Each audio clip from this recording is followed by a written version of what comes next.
Muin Yuit Academy, located in the lands of the Pristin Empire, one of the educational institutions. It was created to educate qualified specialists in various fields, such as fencing magic or science. Every year, young people came from all over the continent to enter the academy. Some time later, the young people looked closely at the list of those admitted. Everyone was surprised, because unknown Elena Evoy took first place. The young man looked at the list in surprise. A moment later, he beamed and congratulated the young lady on her first place. Everyone said that the young man was simply an angel incarnate, since he did not envy, but sincerely congratulated the winner. He smiled, because he was happy to hear such things about himself. He regretted that he did not take first place. He looked at the lady intently, as if he wanted her to admire his generosity. The young lady in turn looked at him intently and thanked him. He froze in place in surprise and did not know what to answer. She looked at him intently and asked if he had anything else to tell her. She looked at him casually and said that if he didn't want to say anything, then she would leave. It was at that moment that he felt as if he could hear his self-respect cracking at the seams. Yohuk Eldorado Pertan is the fifth nephew of the current emperor. From birth, he was a treasured member of the imperial family. Whether it was fencing magic or science, he excelled in everything and all the teachers praised him. His name became famous due to the fact that for several years, he annually took first place in the academy. He had sparkling as if sprinkled with gold-light hair, and shining as if holding the whole sky in himself eyes. He was the owner of such an excellent appearance that he could charm anyone with just one smile. All the girls admired him, and it seemed to them that he was bright and cloudless. The young man was puzzled and did not understand where the young lady had come from, since he knew that he always had to take first place. Some time later, he was sitting in class and listening to his classmates talking. They were discussing the young lady's rudeness towards him. He thought for a moment, as this was the first time he had heard of the young lady.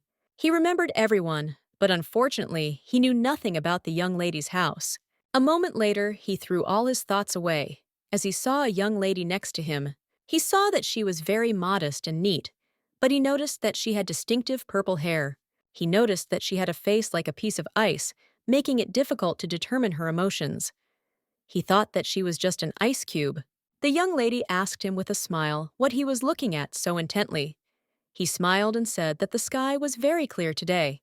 He looked at all the ladies with a radiant smile, because he knew that he was not interested in any sky at all. All he cared about was the looks of those who watched him. Even though he held a high position in society, he worried about little things.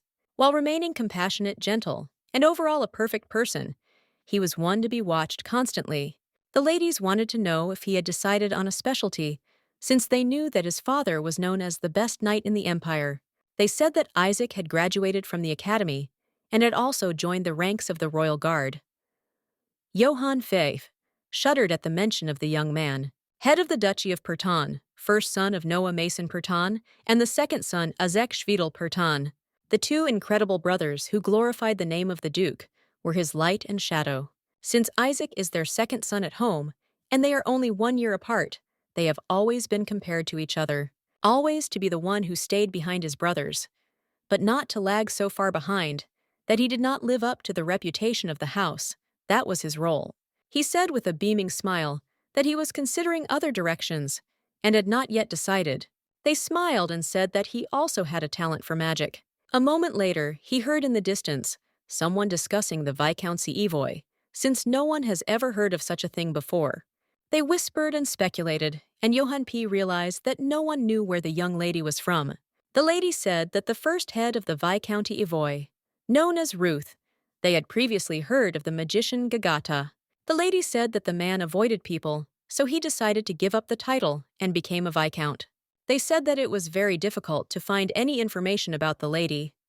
The young man sat quietly and heard their conversations. He looked at the lady, for they were all talking very loudly, and he thought that the content of their conversation must be unpleasant to her. He froze in surprise, as he saw that she was not paying any attention to them. He thought there were several options as to why she wasn't paying attention to them. Either she's too focused or not bright, or she just doesn't care. He knew that no matter how brilliant he was, he had to know the line. The man told him to remember what his role was in the duchy. He looked at the young man with anger and said that he could not be better than his brothers, and he should not try to leave his place. He exhaled heavily because he knew that this was very sad. He looked out the window intently as he wanted to go out for a little walk later and throw away all his thoughts. Some time later, he went out into the garden to take a walk. He knew that the garden could not even be compared to the garden of an ordinary aristocrat. A moment later, he froze in place as he saw a young lady while walking. He looked at her in surprise and slowly came closer, calling her. One of the many gods mentioned in the legend about the founding of the empire was the god of love, Peony. There was a legend that whoever wished for love would receive it. He had only to take the statue by the hand and make his wish. He was surprised that she believed in it. Johann didn't think she was interested in a relationship with anyone because he constantly saw her cold expression. She said that she was working now, and he was disturbing her. She said that if he was going to admire the statue, he should wait a little. The young man froze in surprise when she said she was working. He looked at her closely and asked what she meant by work. She said she was taking care of the statue. Elena said that she was a little busy at the moment. She told him that if he enjoyed the walk, he should continue to do so. He looked at her in surprise and asked for what purpose she did such a thing. She said that the purpose of her work is to earn money. She works with the permission of the academy. The young man was shocked. He couldn't believe that the academy had hired a student. He knew that, of course, the cost of studying at the academy was not small, but he knew that the young lady was a noblewoman. He knew that there are cases when, in order to acquire useful connections, people enter the academy as servants or maids. He left in shock and wondered what kind of house could have raised such a lady. Johann knew he couldn't ask her such a tactless question. He looked at her intently as he realized that he was now irritating her very much with his presence. The young man was a little puzzled, as it was the first time he had been looked at in such a way. And he remembered her look even the next day and could not forget it. He was often irritated by other people, but it was never the case that he was the source of irritation. The young man ran up to his friend and said with a smile that there would be a banquet next week, and his father was really looking forward to it. He smiled and said that since the Marquise was waiting for him, he could not help but come. He said that it was an honor for him. The young man said with a smile that as soon as father saw him, he immediately calmed down. As he left, he smiled and said that they could see each other again later. The young man looked closely at his friend. He thought that he was simply pathetic. Johann knew that he lived relying only on his parents. He sighed heavily, for he knew that the young man was a fool with no ability. He looked at the young lady intently and thought, for he knew that if anyone else saw her, they would begin to whisper. He knew that aristocrats were especially proud, and it was unknown what they would do if they found out that they were losing in everything to a young lady who worked.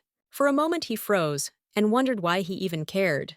He was puzzled and did not understand why she was in his thoughts, since they were not connected. The freshmen's meeting focused all the attention on the young lady because they thought she was beautiful. He looked at the young lady intently as he realized that for the first time in his life, he had lost to someone. He knew that the seemingly impossible had happened, and he had come in second. Of course, there was complete chaos in his soul. He was puzzled because for the first time in his life, he had a rival. He was also very worried about her strange behavior. He knew the problem was her chilling cold gaze. Her gaze was indifferent, showing nothing benevolent or hostile. He wondered if he really was annoying her, or if it was all an act to hide his true feelings. He understood perfectly well that he needed to observe her for some time longer. Johann did not deny that he was talented from birth, and that was what distinguished him from the rest. He had a memory that was incomparable to anyone else and excellent athletic training. Moreover, he grasped everything on the fly. Every time the teachers praised him, because they did not believe that such talent was possible. He was never lazy and tried to do his best, but there is a limit to achieving what he got thanks to his innate talent. He understood perfectly well that this is exactly what had happened now. Johann slowly approached the young lady and called her. He was a little confused, not knowing what to answer. He didn't know if she was happy or if she was just surprised now. He looked at her intently and said with a smile that they had met again. The young lady looked at her companion and in a cold, monotonous voice replied that it was so. Johann looked closely at the young lady and asked if she worked part-time as a librarian. She nodded approvingly. She knew that he could not be called a slow-witted person. On the contrary, he was quite smart, and what his inner instinct told him was extremely clear. He saw that the young lady was not at all interested in him. She looked at the girl intently and asked if she was taking the book. The lady smiled and said that she was. Wealth, fame, beauty, honor, easy character, and diligent behavior are the ideal criteria for friendship. He was a well-known figure at the academy and simply a bright young man. But for the young lady, he was no one else. She ignored him in every possible way. Obeying her philosophy, the young lady did not crave either desserts, which she could not eat with ugly clothes, or a comfortable life. Now he was also something she could never achieve. It was more like gold embroidery on expensive silk, like a diamond of the highest quality. Elena sighed, knowing that they had encountered each other too often. He didn't look for her specifically. She knew that they literally met in every place of her work. He said with a smile that she was a very busy person, but despite all this, she took first place. He said that she was truly incredible. She saw that he did not spread rumors about her, as he was worried about. She was glad that she had decided to pay for her tuition and dorm fees. She wanted to send money home for food. She thought for a moment, because she knew that it wouldn't hurt to call a doctor to the house as well. The honor of the Viscount lasted only until the time of the first Viscount, who was widely known as an outstanding magician. Unfortunately, such an outstanding talent never appeared in subsequent generations, and eventually the young lady's father appeared. All the wealth was lost. She told her that without having incredible talent, they lived conscientiously and honestly, trying their best to do at least something. She told the young lady that managing small territories was also a very important job. She said that everyone trusted her father and asked him to do some errands, so he was very busy. However, their happiness did not last long. There was an accident with the Viscount's carriage. It all happened during his working trip to the Duke's tiny lands. Later illness took hold of the Viscountess. The young lady lost her father when she was 7 years old. Taking care of her sick mother, she matured much earlier than her peers. She hoped that her mother was doing well. She wanted to see her as soon as possible. The young lady greeted her new roommate with a radiant smile. She said with a smile that there had been a small incident on the way, and she had been delayed, but in any case, they would now live together in the same room. Jilly, with a smile, told everything about her neighbor. The young lady was puzzled because she lived alone, but now her loneliness came to an end. She looked closely at the young lady and asked if she was feeling okay after the trip. Jilly looked at her neighbor in surprise, as she did not understand what she was talking about. Elena said that some kind of incident had happened on the way. She smiled and said that nothing terrible had happened, and she was perfectly fine. She was surprised that her neighbor had listened to her so attentively. She looked closely at the young lady and asked what she was embroidering. She was wondering if she really wanted to give someone a gift. Elena said that she would sell the products. The lady was surprised, but she decided to quickly change the subject. She said that the academy was very big. She looked at her neighbor and asked if her activities took up a lot of time. Elena Kolodno said that they took up a lot of time. The young lady with tears in her eyes asked her neighbor if she could give her a short tour of the academy. Elena told her friend that she didn't seem to have received the academy card, but she had one and would lend it to hers. She was shocked and screamed that her neighbor was very cold and that people needed to be helped. Elena said that she agreed, but it was difficult now. While she was juggling studies and work, she couldn't waste time. She knew that friends were important, but friends alone wouldn't keep you full. Jili Wu smiled and said that if they went together, she would buy something delicious. The young lady quickly agreed. Sometime later, they were walking around the academy's surroundings. The young lady looked at her neighbor and asked who was there in the distance. She looked at the young man intently and said that he was like a prince. Elena looked intently at the young man and said that this was not a prince, but only Johann. She knew that he was indeed a member of the imperial family, since he was the son of a duke. She smiled and said that she needed to go to the administrative building and get something. The young lady sighed heavily as she thought that life in the dormitory had become more tiring. A moment later, she heard someone calling her. She turned around and saw a young man next to her. He looked at her intently and with a beaming smile asked what she was doing here. She said she was showing the academy to her neighbor. He smiled and said it looked like she was working as a guide. She thought about it because she got food for it. She said that it was not like that at all, because her roommate had just arrived, so she shows her up. He was surprised that his neighbor arrived at such a time. He smiled and said that, thanks to her, he was not bored. The young lady looked at him with a smile and said that it was exactly like that. Johann Z froze in surprise and wondered if she had just smiled at him. She looked at the young man and said that her roommate would be back soon. She said that if her neighbor saw him, she would want to stay. He puzzled said that in that case, he would go first. Elena wished him a good journey with a smile. He smiled and also wished her a good journey. The young man was a little puzzled as he did not understand why she suddenly smiled at him. Even noticing it, she smiled and wondered if it was because they saw each other so often that she felt comfortable with him. Jilly looked at her neighbor intently and asked why she didn't wake her up in the morning, but just left. Elena S. said that she tried to wake her up, but she did not wake up. The young ladies in the distance were whispering about young girls. Johann S. sat and ate quietly, thinking about how his new roommate turned out to be a princess. The kingdom of Deuton as a nation of warriors that strives for self-sufficiency. Even though it is a little poor, it is hidden due to its extremely closed nature. He didn't know if the young lady knew that her roommate was a member of the royal family. He thought that she wasn't interested in such matters. He knew that her smiling face was incredibly beautiful anyway. The young man froze in shock and wondered what he had just thought. He didn't understand what was beautiful there. He knew that the young lady was the one who could become an obstacle in his path. He knew that something had happened to him that he could not imagine, and apparently he could not properly comprehend the situation. The young man was leisurely strolling through the academy in the evening. He froze in surprise when he saw the young lady. She looked at him in surprise and called out. He looked at the young lady in surprise and asked if she was really using magic now. She said that last time she couldn't wipe all the way up, and in order to get there, she needed magic. He knew that this method was safer than climbing the statue by hanging it with a rope, but the use of magic was strictly prohibited in the academy. She looked closely at the young man and asked if he had anything to say. He looked at her in surprise. She said that it seemed like they were constantly colliding. Johann said with a smile that it was an accident. He knew that it was half true and half not. He was fixated on her because she was the first person among the aristocrats who made him feel defeated. He knew that if his father saw this picture now, he would look at him with contempt. The young lady looked at the young man closely and said that he was not smiling. He looked at her in surprise and asked what she was talking about. She said excitedly that he usually smiled a lot. She said with a smile that he smiles his radiant smile every day. The young man winced as she copied his smile. She said she was grateful to him for not telling anyone about her work. He turned away, embarrassed, and said there was nothing to thank him for. She looked at him intently and said that she had nothing to give him anyway.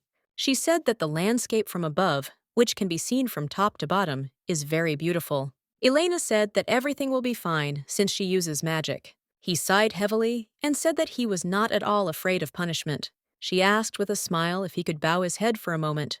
A moment later, the young man obeyed her, and with the speed of lightning, she threw her cloak over him. She said it was very conspicuous, so it was better to cover it up.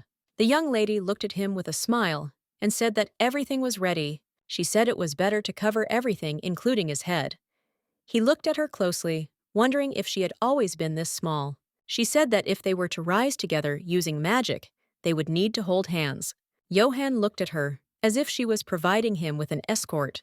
Closing her eyes, she told him that he should endure it, even if it was stuffy. Moments later, the young lady used her magic. The young man froze in place in surprise. He did not know how he was supposed to describe his feelings now.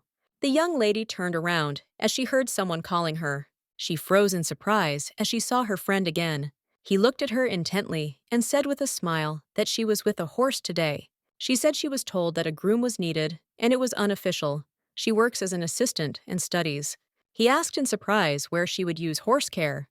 She frowned and said that later somehow she would use this skill. She said she could use him as a knight or a mercenary, or in the army.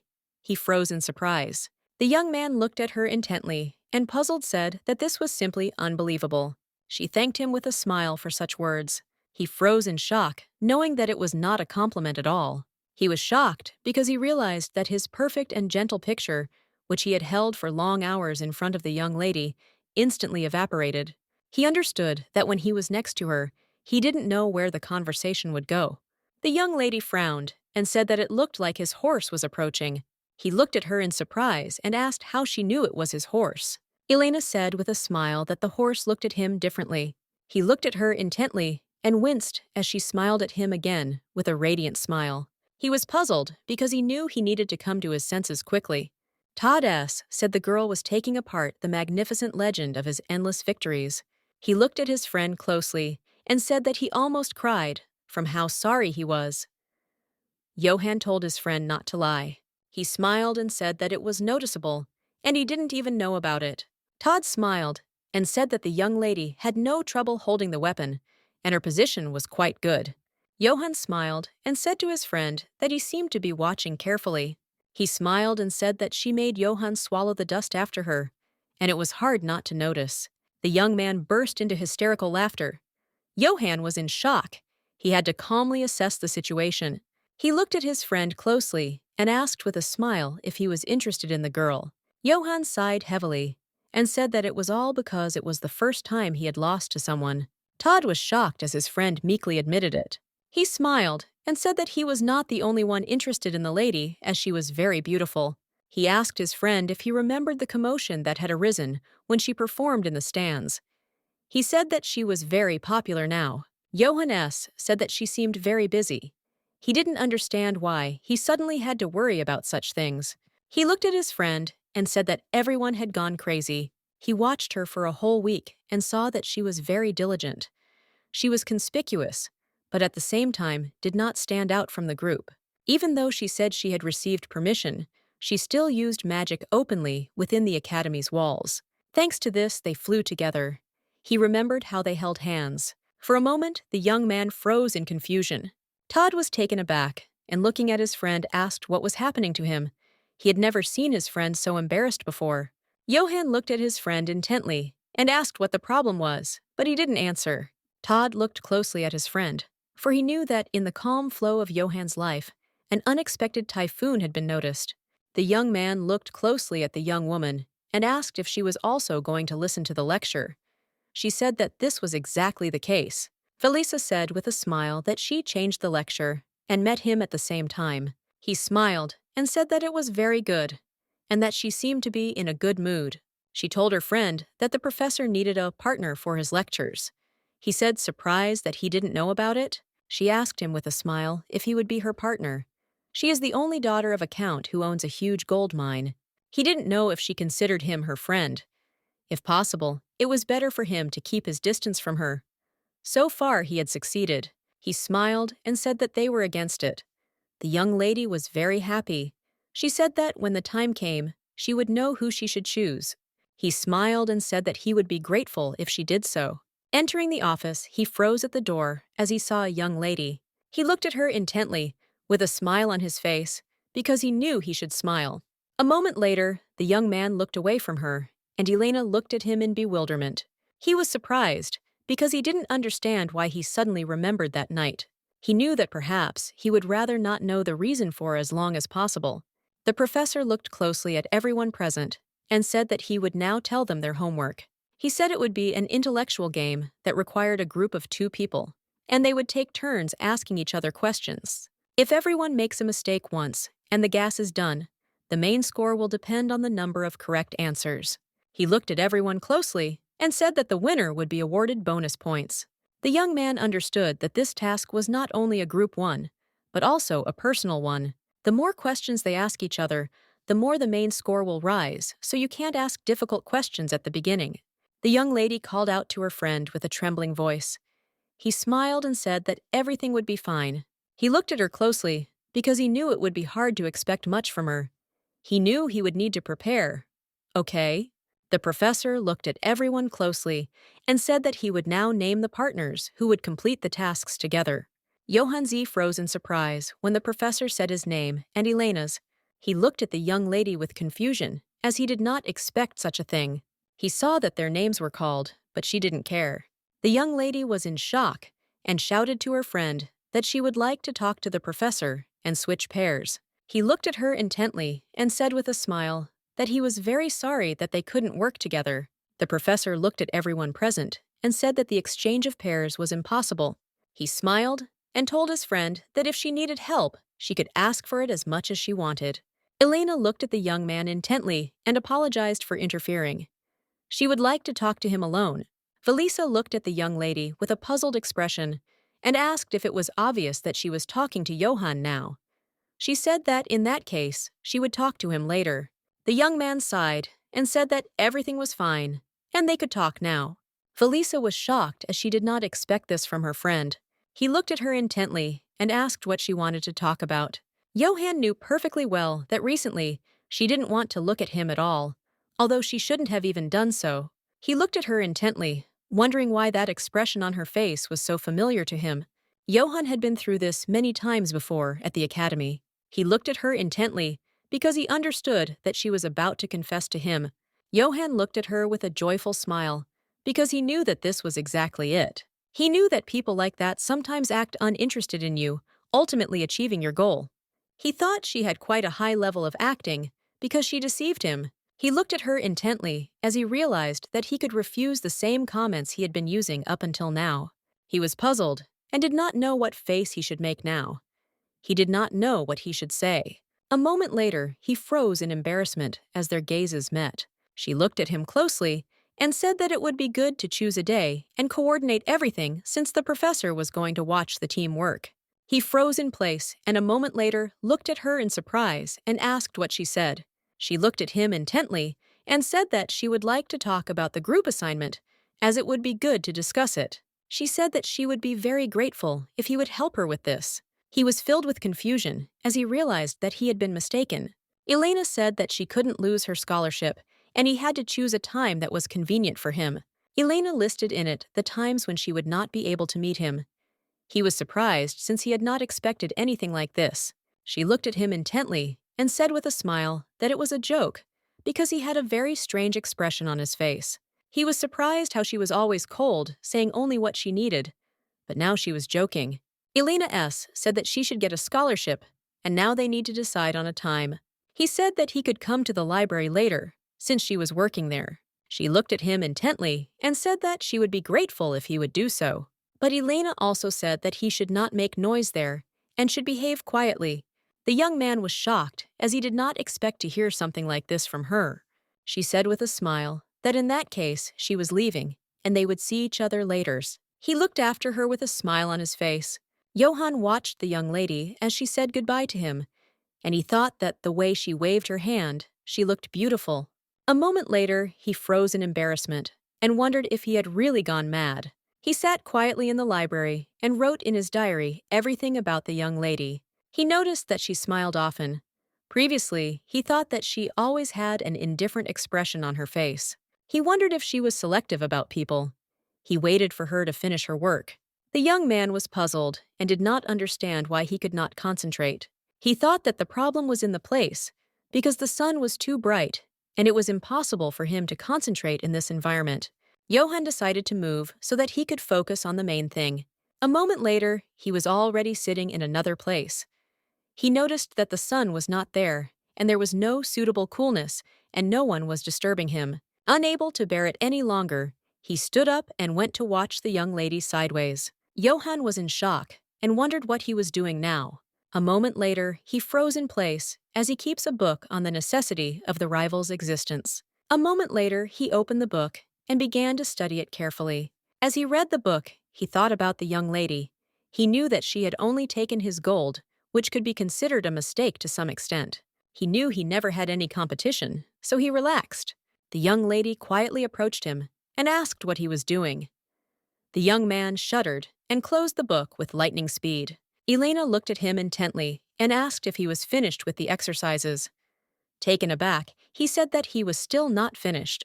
She said she doesn't know how many parts there will be in the quiz, but they have to decide how they will act. She looked at the young man intently and said that she didn't care and that she could learn the entire textbook. He looked at her intently because he knew that she could really learn everything since she had said earlier that she should get a scholarship. He knew that if they went off on an improvisational tangent, there would be no reason for them to meet. He said that he liked everything, but still it would be nice if they worked together, since in reality, everything might turn out differently. The young lady in turn agreed with him, and they began to discuss all the issues. A moment later, she was diligently studying her textbook. He looked at her closely and noticed that her pen looked incredibly old, and it looked like she had been using it for a long time. Elena S. said that she only had one pen and asked if she could lend him some ink. He said that he didn't need it, and also thanked her. He looked at the young lady intently and wondered why he kept looking at her. He wondered if it was all because he had to keep a close eye on his enemy. There comes a time at the beginning of the semester when the club throws all its efforts into attracting first-year students. A more important reason is to gain new connections and reputation. Everyone pounced on the young man as they wanted him to join their circle.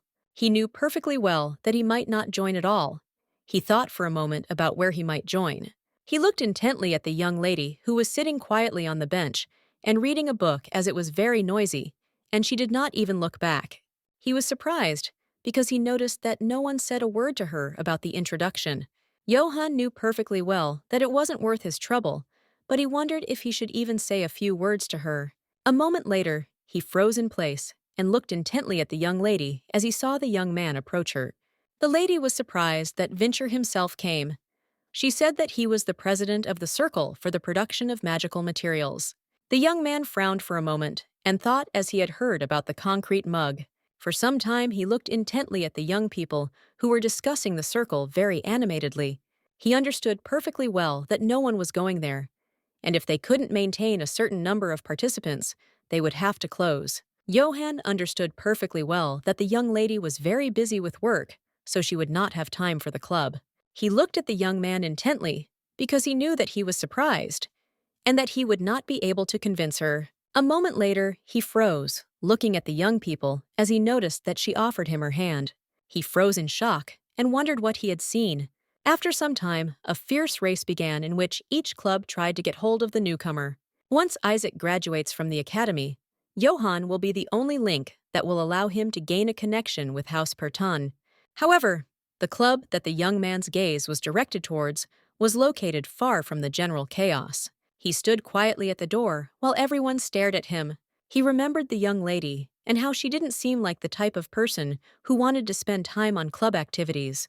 He wasn't sure, but he thought that perhaps she had entered there due to some circumstances. He saw that young people had come, famous admirers of the activities of magicians, Emily and her brother Vincher. They had a cruel speech. They were famous for their unusual character. If they had not come from a family of academics widely known in scientific magic circles, no one would have dared to approach them. Johann wondered if they would also make him an offer to join the club. He looked closely at the young people as he was prepared for them to call him. But a moment later, he noticed that the young people had simply walked past him. He froze in shock as he didn't understand why they just walked past without saying anything to him. The young men slowly entered the office. The young lady greeted them with a smile.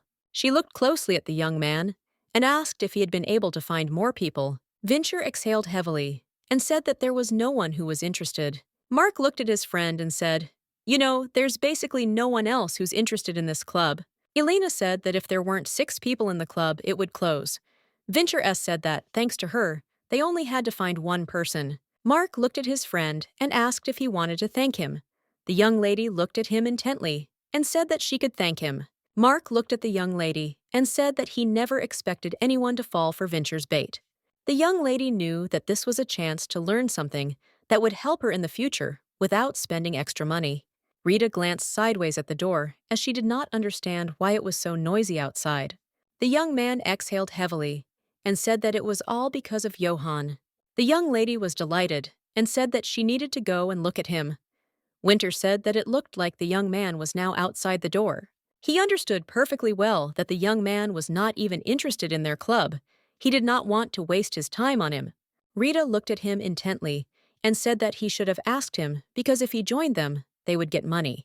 The expenditure of personal funds by members on the club's activities must not exceed a certain limit. The club included many members, which is why their budget was constantly replenished with fees for joining and being there. She looked at Elena and asked if she had spoken to Johann personally.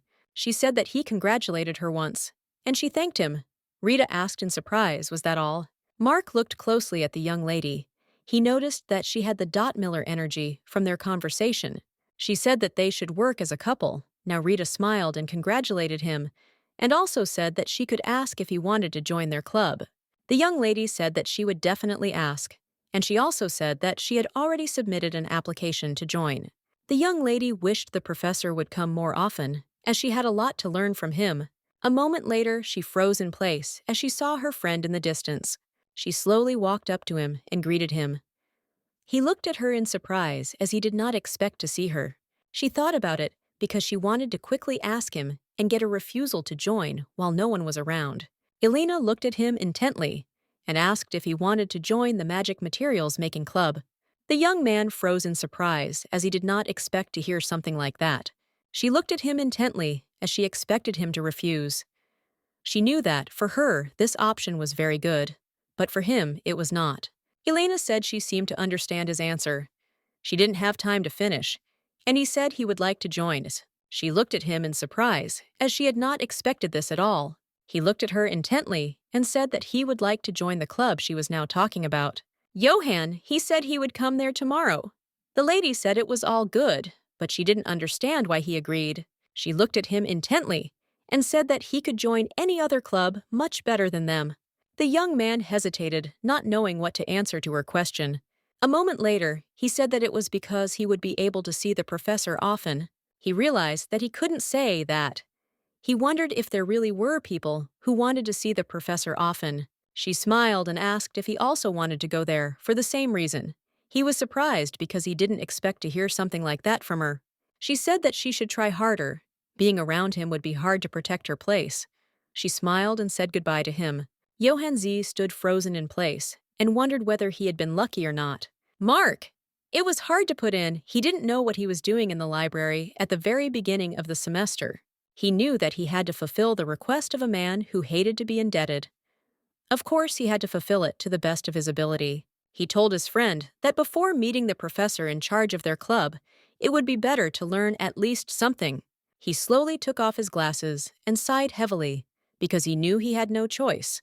A moment later, the ladies looked at him intently, admiring his beauty. They were surprised, as they did not expect to see such a handsome young man.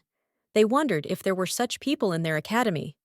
Mark, in turn, was very irritated, as he was tired of everyone. He was furious because he didn't care about any of the clubs, and he still had to study. He knew that, of course, it was his choice, but he still felt uneasy.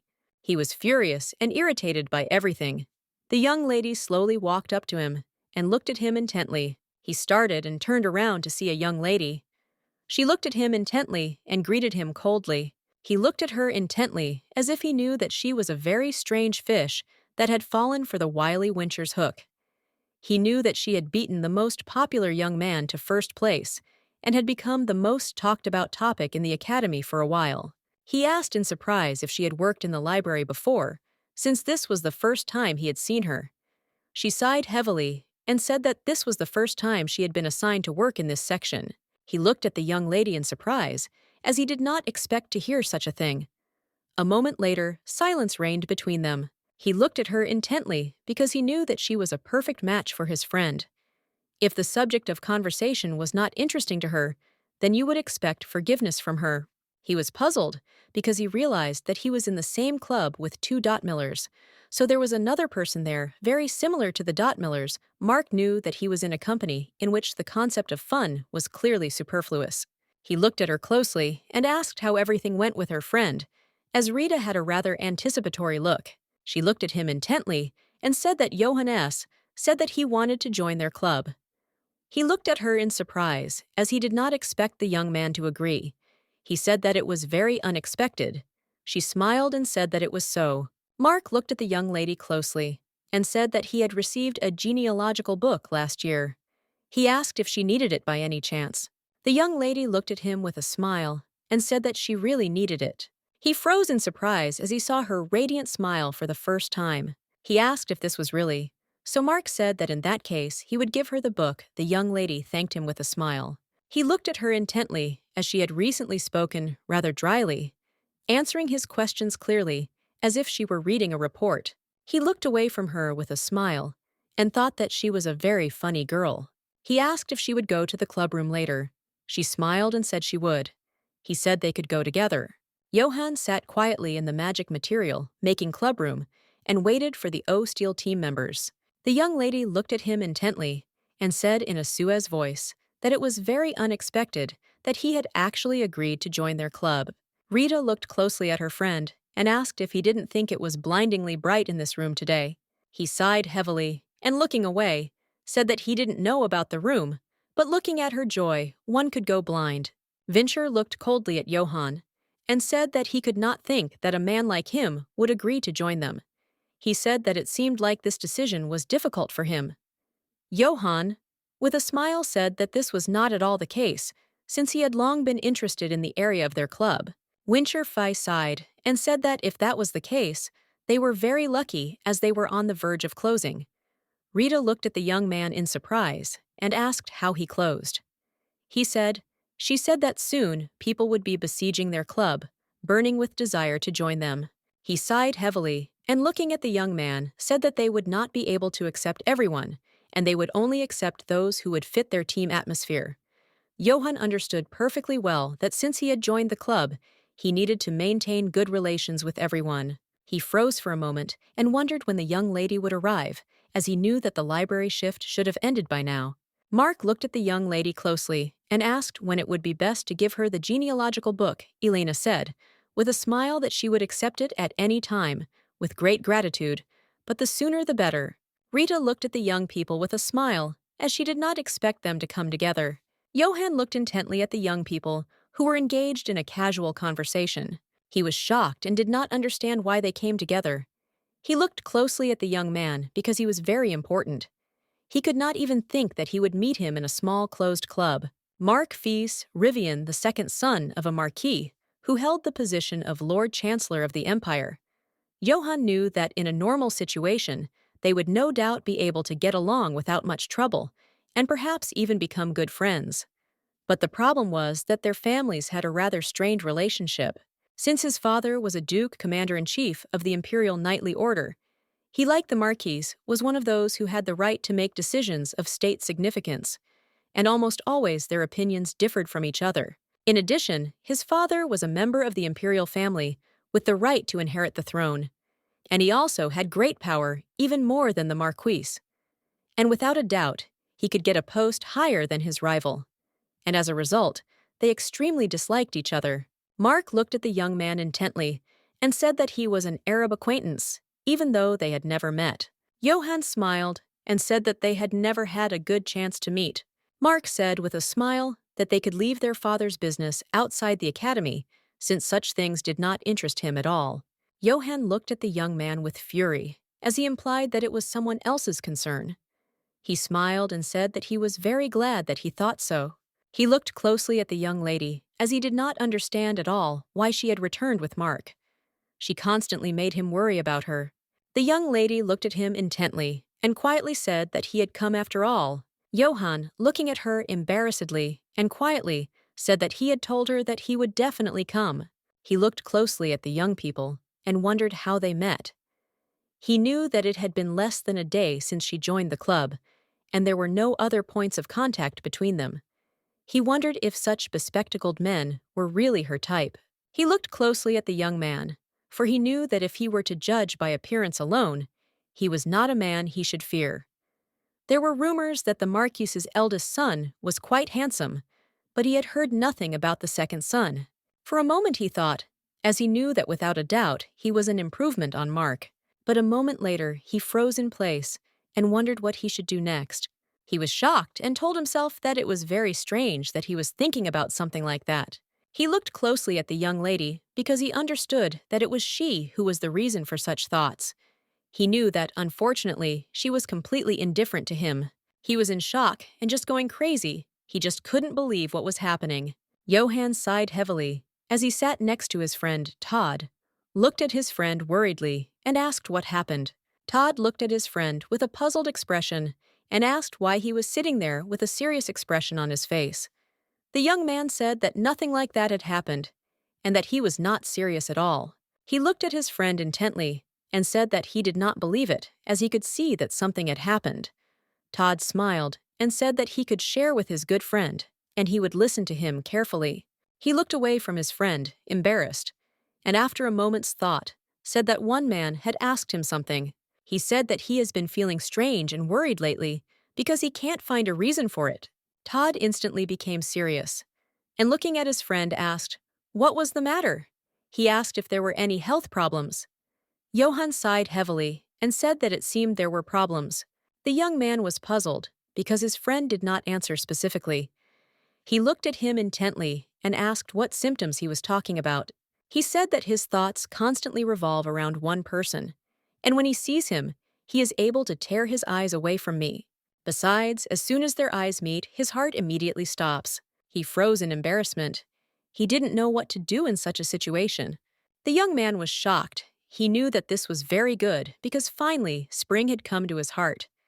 He looked closely at his friend because he knew that it was about Elena. He smiled and said that it seemed to be very serious, since he had heard of similar things. Todd asked him if his friend had said that when he looked at that man, everything inside him turned over, and it seemed as if something was rising from within. Johann sighed heavily and said that it had happened. He looked closely at his friend's oil and said with a smile that, as expected, it was just the spirit of competition. He asked if his friend had accidentally lost to someone or encountered something similar. He said that it was most likely a heart problem and he should go to the doctor. Johann sighed heavily and said that they could just drop the subject. Todd looked at his friend with a smile and said that he was just heartless since he would never find another friend who was willing to listen to him. A moment later, he thought about his friend's words, for he knew that he was not such a petty man as to hold a grudge for a missed place. He was skeptical that he might have heart disease. He knew that if it was a competitive spirit, then it would be enough for him to simply hold on to the victory. If it was a heart disease, then it could easily be cured. He knew perfectly well that what he felt when he looked at the young lady was not a spirit of rivalry at all. He also knew that he had never complained of pain in his heart. He was puzzled and did not know what was happening to him at all. As she was leaving the office after the lecture, Elena froze for a moment as she saw her partner calling her. He looked at her intently and said quietly that he would come to the library to do his homework. She nodded and became arrogant, knowing that they could work during this time. A moment later, he heard someone calling him. Turning around, he saw a young lady and greeted her. She looked at him intently and said that he needed to choose a club by the end of the week. She asked if he had already made up his mind. Johann looked at her intently and said with a smile that he had already looked at several options and had already joined one of them. The young lady looked at him in surprise and asked if it was true. She wanted to know where he had joined, as she also wanted to join the club with him. He said that he joined a club for making magical materials. She was surprised and did not understand why he joined there. He said that he had recently become very interested in this area. That is why he decided to do this. She said that she needed to think about it. She looked at him intently and said that if he decided to join any more clubs, he should definitely tell her. He smiled and said that he understood her and promised to do so. She looked at him with a smile on her face, as he had promised her. The lady smiled and said that he was very sensitive and caring. She knew that it would be very good if they spent the rest of their lives together. She looked at the young man with a smirk on her face, and she knew that she would do everything to make it. So Valisa knew that he would not refuse her request. Elena looked closely at the young man and said that it was very fortunate that he came after all, since there was no one in the library. He smiled and said that it was not closing time now, so it was easy to guess when it would be best to come. He looked at us in surprise. He stood there as if he had seen an ordinary forester from a tree. Johann did not understand why something like this was on the table. He reached for the leaf to remove it from the table, but the young lady in turn got ahead of him, and looking at the foxes said that it seemed that her bookmark had fallen out. He froze in shock as he heard that it was her bookmark. A moment later, he looked down at his book, which had a bookmark on it. It was made of pure gold and had his initials personally engraved on it, and it also had the master's seal on it. He looked at it closely and wondered if it was an unusual bookmark. The young lady looked at him closely and smiled and thanked him for joining the club. She smiled and said that Rita liked him very much. Johann said that he had done nothing special and did not know what to thank him for. She looked at him closely and said that the club was very good, and it was a good chance for her to learn something new. And she didn't want it to be closed at all, but thanks to him, it had turned out well. A moment later, there was dead silence between them. He looked at her intently because he saw that she was not even looking at him. He knew that usually people were nervous when they were around him. They were embarrassed to look at his face again. However, this time, the one who could not take their eyes off was him. He remembered when he saw the young lady with the young man. He froze because he knew that she was definitely smiling at that moment, but unfortunately, that smile was not for him. He looked intently at the book, knowing he needed to concentrate. Johann sighed as all his muscles went numb after sitting in that position. He looked closely at his companion because he saw that she was still in the same position as before. He saw that she was able to read a little. He noticed that she did not take notes. He looked closely at the young lady, for he saw that she looked very beautiful as she read the book. He smiled and asked if she was enjoying it. The young lady in turn said with admiration that of course she was enjoying reading the book. He was surprised because he didn't understand how she could enjoy a book that was more like Deadly Weapon, since he saw that it was almost 1,000 pages long. She smiled and said that it was very interesting because she could learn things that she would never have experienced herself, and only through reading could she understand everything. And besides, while reading, she did not need praise nor recognition from others. She smiled and said that she liked that. She could get something new just having a quiet time. Johann P. looked at the young lady but did not answer. He knew that she always looked indifferent, even when she was doing bad work. But now he realized that she was actually constantly looking at others, waiting for her actions to be judged again. He looked closely at the young lady and wondered how much of a burden all this work was on her. He wanted to know how long she had been suffering from it. She looked at him intently and said that she was not as outstanding as he was.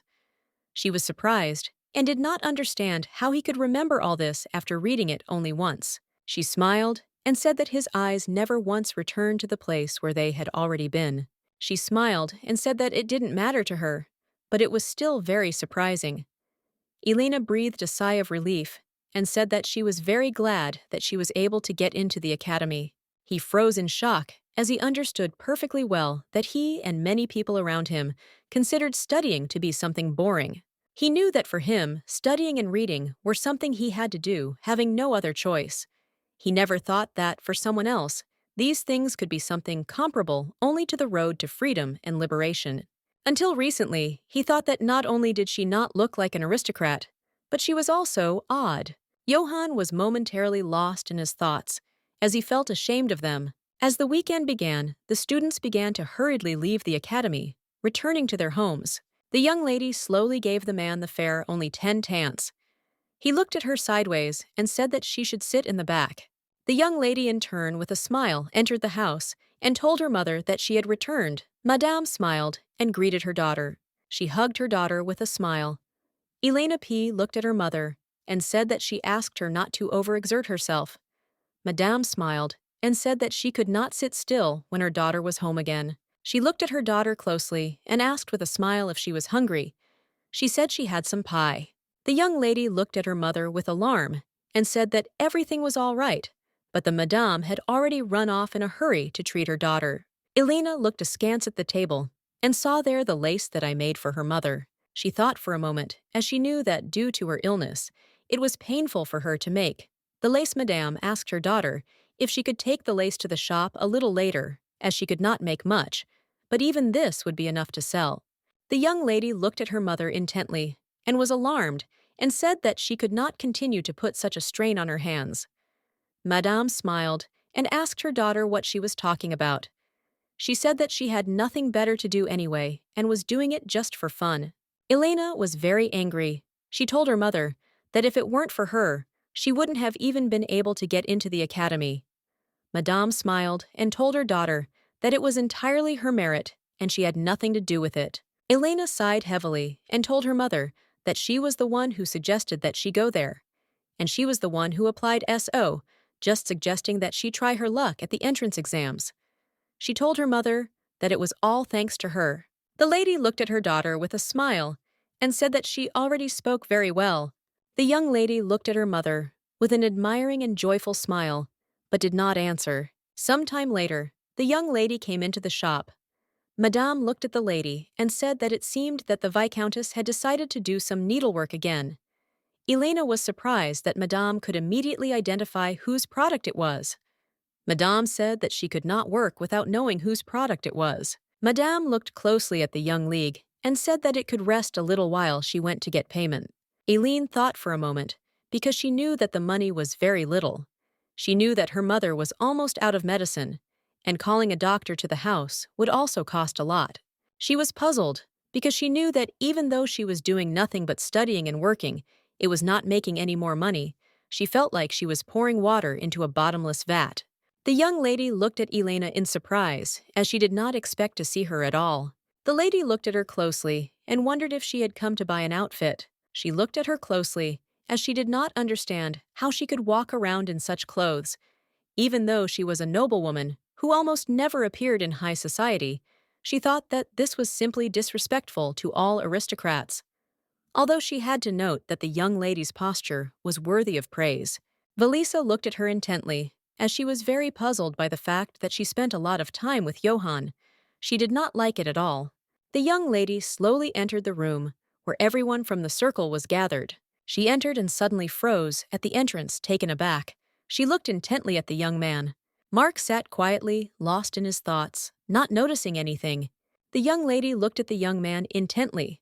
She was surprised and didn't know who he was. She thought that he was probably new. She heard that because of her friend. The number of people wanting to join their club had increased greatly. She sat down opposite the young man and looked at him intently. Elena wondered when Mark would arrive. She knew that he should have already been at the club. If she had known that he would arrive later, she would have brought something to read with her. A moment later, the young man noticed that she had already arrived and was slowly taking off his glasses. She looked at him in surprise, as she had not expected to see something like this. He looked at her intently and said that he expected more surprise from a man who did not recognize the one with whom he belonged to the same club. The young lady asked his forgiveness and said that sometimes she was not very quick-witted. He looked at her in bewilderment, wondering if she wouldn't even say anything about his face. He knew that everyone had said before that glasses didn't suit him or that he looked better without them. All the people were looking at him and discussing his style. They said that all the brothers in his family were just wonderful, but he really looked better without glasses. He was puzzled because he didn't wear them because he wanted to. The moments when someone secretly compared him to his older brother radically changed his attitude towards such people. The young lady looked at the young man closely and told him not to think anything unnecessary, but she still asked if she could try on his glasses. He froze in surprise, as he had not expected to hear something like that at all. He was surprised because he saw that she was interested in his glasses and not in him. A moment later, he finally offered her the glasses. He looked at her closely and said with a smile that she looked interesting, Elena. With a smile, said that it was simply amazing. A moment later, he handed her the promised book. The young lady thanked him with a smile and said that she would try to return it not too late. Mark said that it was not worth doing, since he did not need the book. She could keep it for herself or throw it away when she read it. She looked closely at the book. A moment later, the young lady asked him if she could sell it. Mark looked at her in surprise, as he had not expected to hear such a thing. He said that she could do as she wished, since it was no longer his business. He sighed heavily as he realized that she was a very strange person. A moment later, Johann entered their office. He in turn froze in place at the door and looked at those present in surprise. He was puzzled and did not understand why he saw them together again. He knew that the first time it was an accident, but the second time it already raised suspicions and questions. He looked closely at the young people and greeted them with a smile.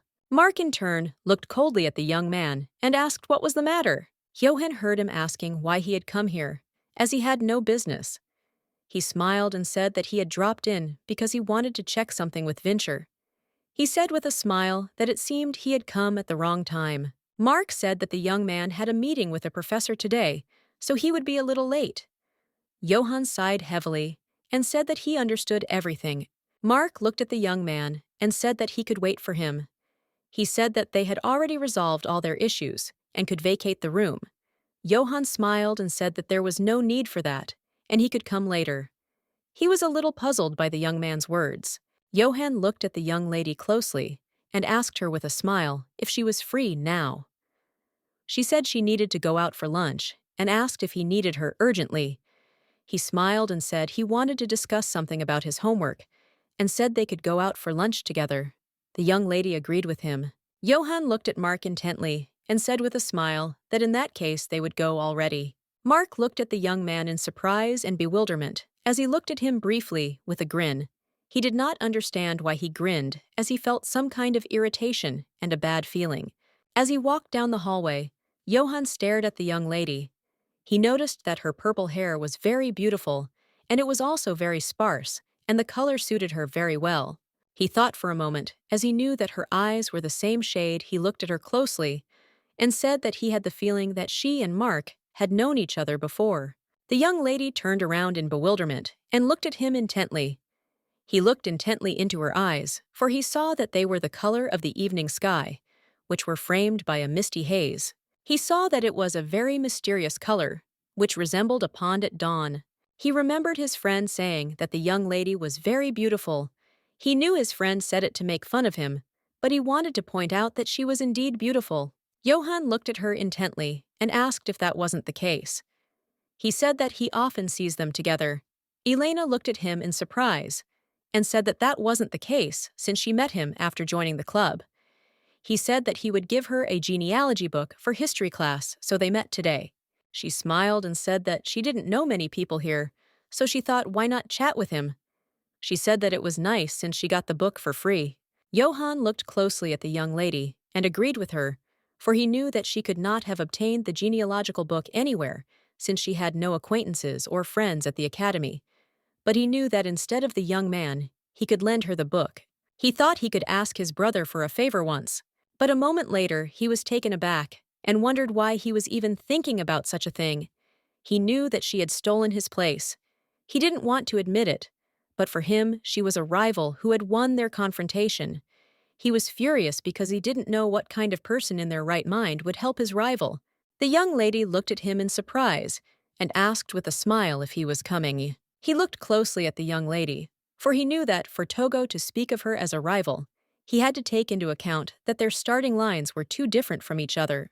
He knew that as time went on, the gap between them had narrowed, and he was leaving her far behind.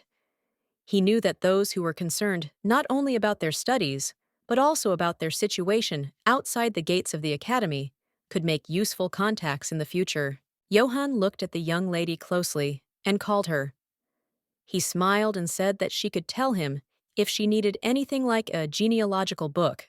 Johann said that he already had a couple of acquaintances who had already graduated from the academy. The young lady was taken aback, and looking at him intently said that she would be very grateful, but she also asked if it was possible. He smiled his beaming smile and said that of course it was possible. He was pleased with himself because he knew that he was a very generous person. He knew that even if he helped her now, he would still be the one who would laugh last. The young lady looked at him intently and thanked him with a smile for his help. A moment later, she said that they should go as they were already late. Johann froze in place in embarrassment as she touched him so lightly. He thought for a moment that he should still visit a doctor. Johann sat in the office, perplexed, reading the report on the examination results. No obvious abnormalities were found in him, and everything looked like simple overwork. No symptoms were found to suggest heart disease, and no signs of this were found either. He wondered for a moment what the likelihood was that the duchy's family doctor was a charlatan. He decided to stop thinking about it because he saw that he was becoming simply pathetic. He knew it was not a heart disease, and there was no smell of the spirit of competition either. He knew that when he looked at the young lady, he felt an inexorable beating of the heart, an internal trembling even from the slightest touch, and he was also puzzled by the fact that these inexplicable feelings were connected with only one person. Johann was in shock and knew that he had to stop, as he had nothing to gain by giving his heart to the young lady. He knew that it was the opposite, as he had a lot to lose. Being one of the sons of the House of Perton, he received many advantages. Even if he said that he was born with a golden spoon in his cradle, he would not be exaggerating much if he said so. But unfortunately, he knew that he was only number 3, and his older brothers were ahead of him. Even if he could not inherit any of the territories controlled by his father, he would become a viscount, whose life certainly could not be called poor. But unfortunately, he was never able to be born in the first ranks. His father, who won the struggle with his brothers for power, wanted to ensure that the mistakes made by his generation were not repeated again. He understood perfectly well that each number must correspond to its place, and it must live forever, imprinting these words in his heart. The young man was very puzzled, as he had been doing well in everything up until now. He knew that all he had to do was be prepared for what was to come in the near future. He knew that for this reason, he must keep about him people who could be his strength. A lady from a county that possessed great gold mines, and a young man who was widely known for his connections in trade. He understood that even if he retreated from the glory of his house, he still must shine at the expense of others. Johann knew that the young lady had nothing to do with any of this. Despite the fact that she was born into a viscount's family, her father had no position or status, and her family was not famous for anything special. He knew that his father, who possessed a truly noble pride, would not fertilize such a connection. He understood perfectly well that for this reason, he had to get rid of such feelings before they grew into something more. Johann was puzzled as he understood that it was simply unrequited love. He was glad that the young lady in turn did not have any similar feelings for him. Johann knew that for this reason, he had to deal with it himself. He knew that hiding his feelings was not so difficult. He was very sad because he knew that there was nothing left for him to do. After realizing his feelings, he made the decision to avoid the young lady as much as possible. Only in the process, he realized something, since their meetings were not accidental. All his seemingly unintentional encounters with the young lady were in fact the result of his unconscious pursuit. He knew that first of all, it was stupid to think that it was possible to meet the same person so often over such a vast territory. The young lady came to him in a hurry and asked him to help her out, as she was puzzled by the fact that her partner on the mission liked to ask ridiculous questions. She looked at him intently and said excitedly that her partner had recently asked what was written in the last line on the last page. She was shocked because she did not know the answer. The young lady looked at him intently and asked if he knew the answer. Johann thought for a moment, but did not answer. He remembered how he and Elena Z had been studying late at night, and she had also asked him for similar information. He had clearly answered her question. A moment later, he asked if the professor hadn't said that such questions would not work. The young lady said with a smile that he had said that, and she knew about it, but for some reason she thought that he knew the answer to the question asked. Johann looked at the young lady intently and said with a smile that he didn't know, since the question was so complicated, before she asked if he didn't know it either, and thought the same as she did. The young lady breathed a sigh of relief. He looked away from the young lady in embarrassment, as he knew that all week he had been trying to distance himself from Elena, to think less about her, but unfortunately, everything reminded him of the young lady. Sometime later, the professor, looking at everyone present, said that the next couple to come to the podium would be Johann and Elena. The young men slowly walked up to the podium. Elena looked at him and asked if he was ready to start. Johann looked at her intently, as he knew very well that he had been avoiding her lately, but now they were forced to come face to face. He looked at her with a smile and said that he was ready, and he also wished good luck to both of them. Unfortunately, this was the last time they communicated so closely. After the lecture, everyone was talking about the young people, as they were shocked just by listening to them. They were surprised, as they knew that if the professor had not stopped them, they would have continued answering each other's questions. Johann sighed heavily as it was all over. He thought it was very strange, as he knew he would feel better once it was all over, but unfortunately, it wasn't like that. He was puzzled and didn't know where this uncertainty came from. He knew that all he had to do was decide on his activities in the club, and during the joint lessons, he would have as little contact with the young lady as possible. A moment later, he looked intently at the young lady, for he heard her calling him. Elena Yu smiled at him radiantly and quietly said that he was a good boy. Johann froze in place in surprise. He was puzzled because he already knew that he had made a decision and should not fall for her like a complete fool. He looked closely at her beautiful smile and realized that he was just a complete idiot. He knew it was naive to think that he could easily get rid of his feelings. He was in shock, as he was shaking just from her look. He knew that his strategy was not right from the beginning. He sighed heavily and realized that while he could follow his heart, he wanted to think about why he really liked the young lady. Johann understood perfectly well that here and now he was just like in a war, and he needed to first study the enemy and at the same time understand himself. He knew that in this case, victory was guaranteed to him. Johann remembered that the lady was working in the stables today. The young lady looked at the young man in surprise, as she did not expect to see him at all. She looked at him in surprise and asked how he came to see her. He smiled and said that he came to visit his horse. Elena stroked the gentle horse with a smile and said that he was very lucky. The young man froze in embarrassment. He didn't understand why she said something like that. Johann wondered if she was jealous of the horse, because of the fact that he had come to visit him made him wonder if she wanted him to visit her too. He sighed heavily, as he did not understand what thoughts were going through his head. She looked closely at the young man and said that the horse needed to be fed. He looked at her with a smile and said that she could leave it to him. The young lady looked at him intently and said with a radiant smile that he would be of great help to her. He froze in embarrassment as he saw her beautiful smile again. She was surprised, looked at him, and asked if he was okay. The young man, taken aback, said that he was okay. He looked closely at the young lady, as he knew that she had been smiling a lot lately. He wondered if she had become comfortable with him. Todd greeted his friend with a radiant smile. He smiled and told his friend that he could tell him something that was clouding his thoughts. The young man sighed heavily and said that he was fine. Todd looked at his friend and said that he understood him. Johann knew perfectly well that his friend must never know about his unrequited love. He smiled and said, "Johann, well, so that he knows that he is always ready to listen to him." Johann was puzzled because he knew that his friend liked to joke about him. He could also blab about it. Johann unconsciously wrote the young lady's name on the paper. He looked closely at his pen and remembered that the young lady always wrote with a real pen. He knew that no one used them now.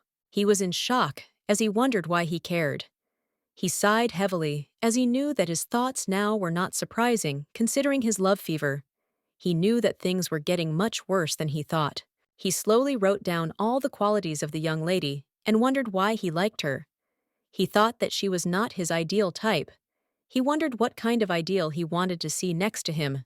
For a moment he thought, and realized that, compared to the other students, the young lady was very tall. A moment later, he decided to drop the height after all, as he realized that height doesn't matter much in a relationship.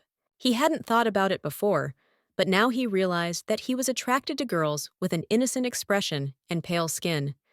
He realized that the young lady just fit these criteria. But a moment later, he crossed out beauty from the list. Because he knew that the face is not the most important thing in a girl, he skipped over intelligence and thought about the young lady's family. He realized that they had a very big difference in status. For a moment he drooped, for he knew that it was not the young lady's fault. He knew that she was born into this family not because she wanted to. Just like him, he knew that this criterion would not fit. A moment later, he was already happy because he saw that he had written down all his preferences and realized that the young lady completely corresponded to his ideal type.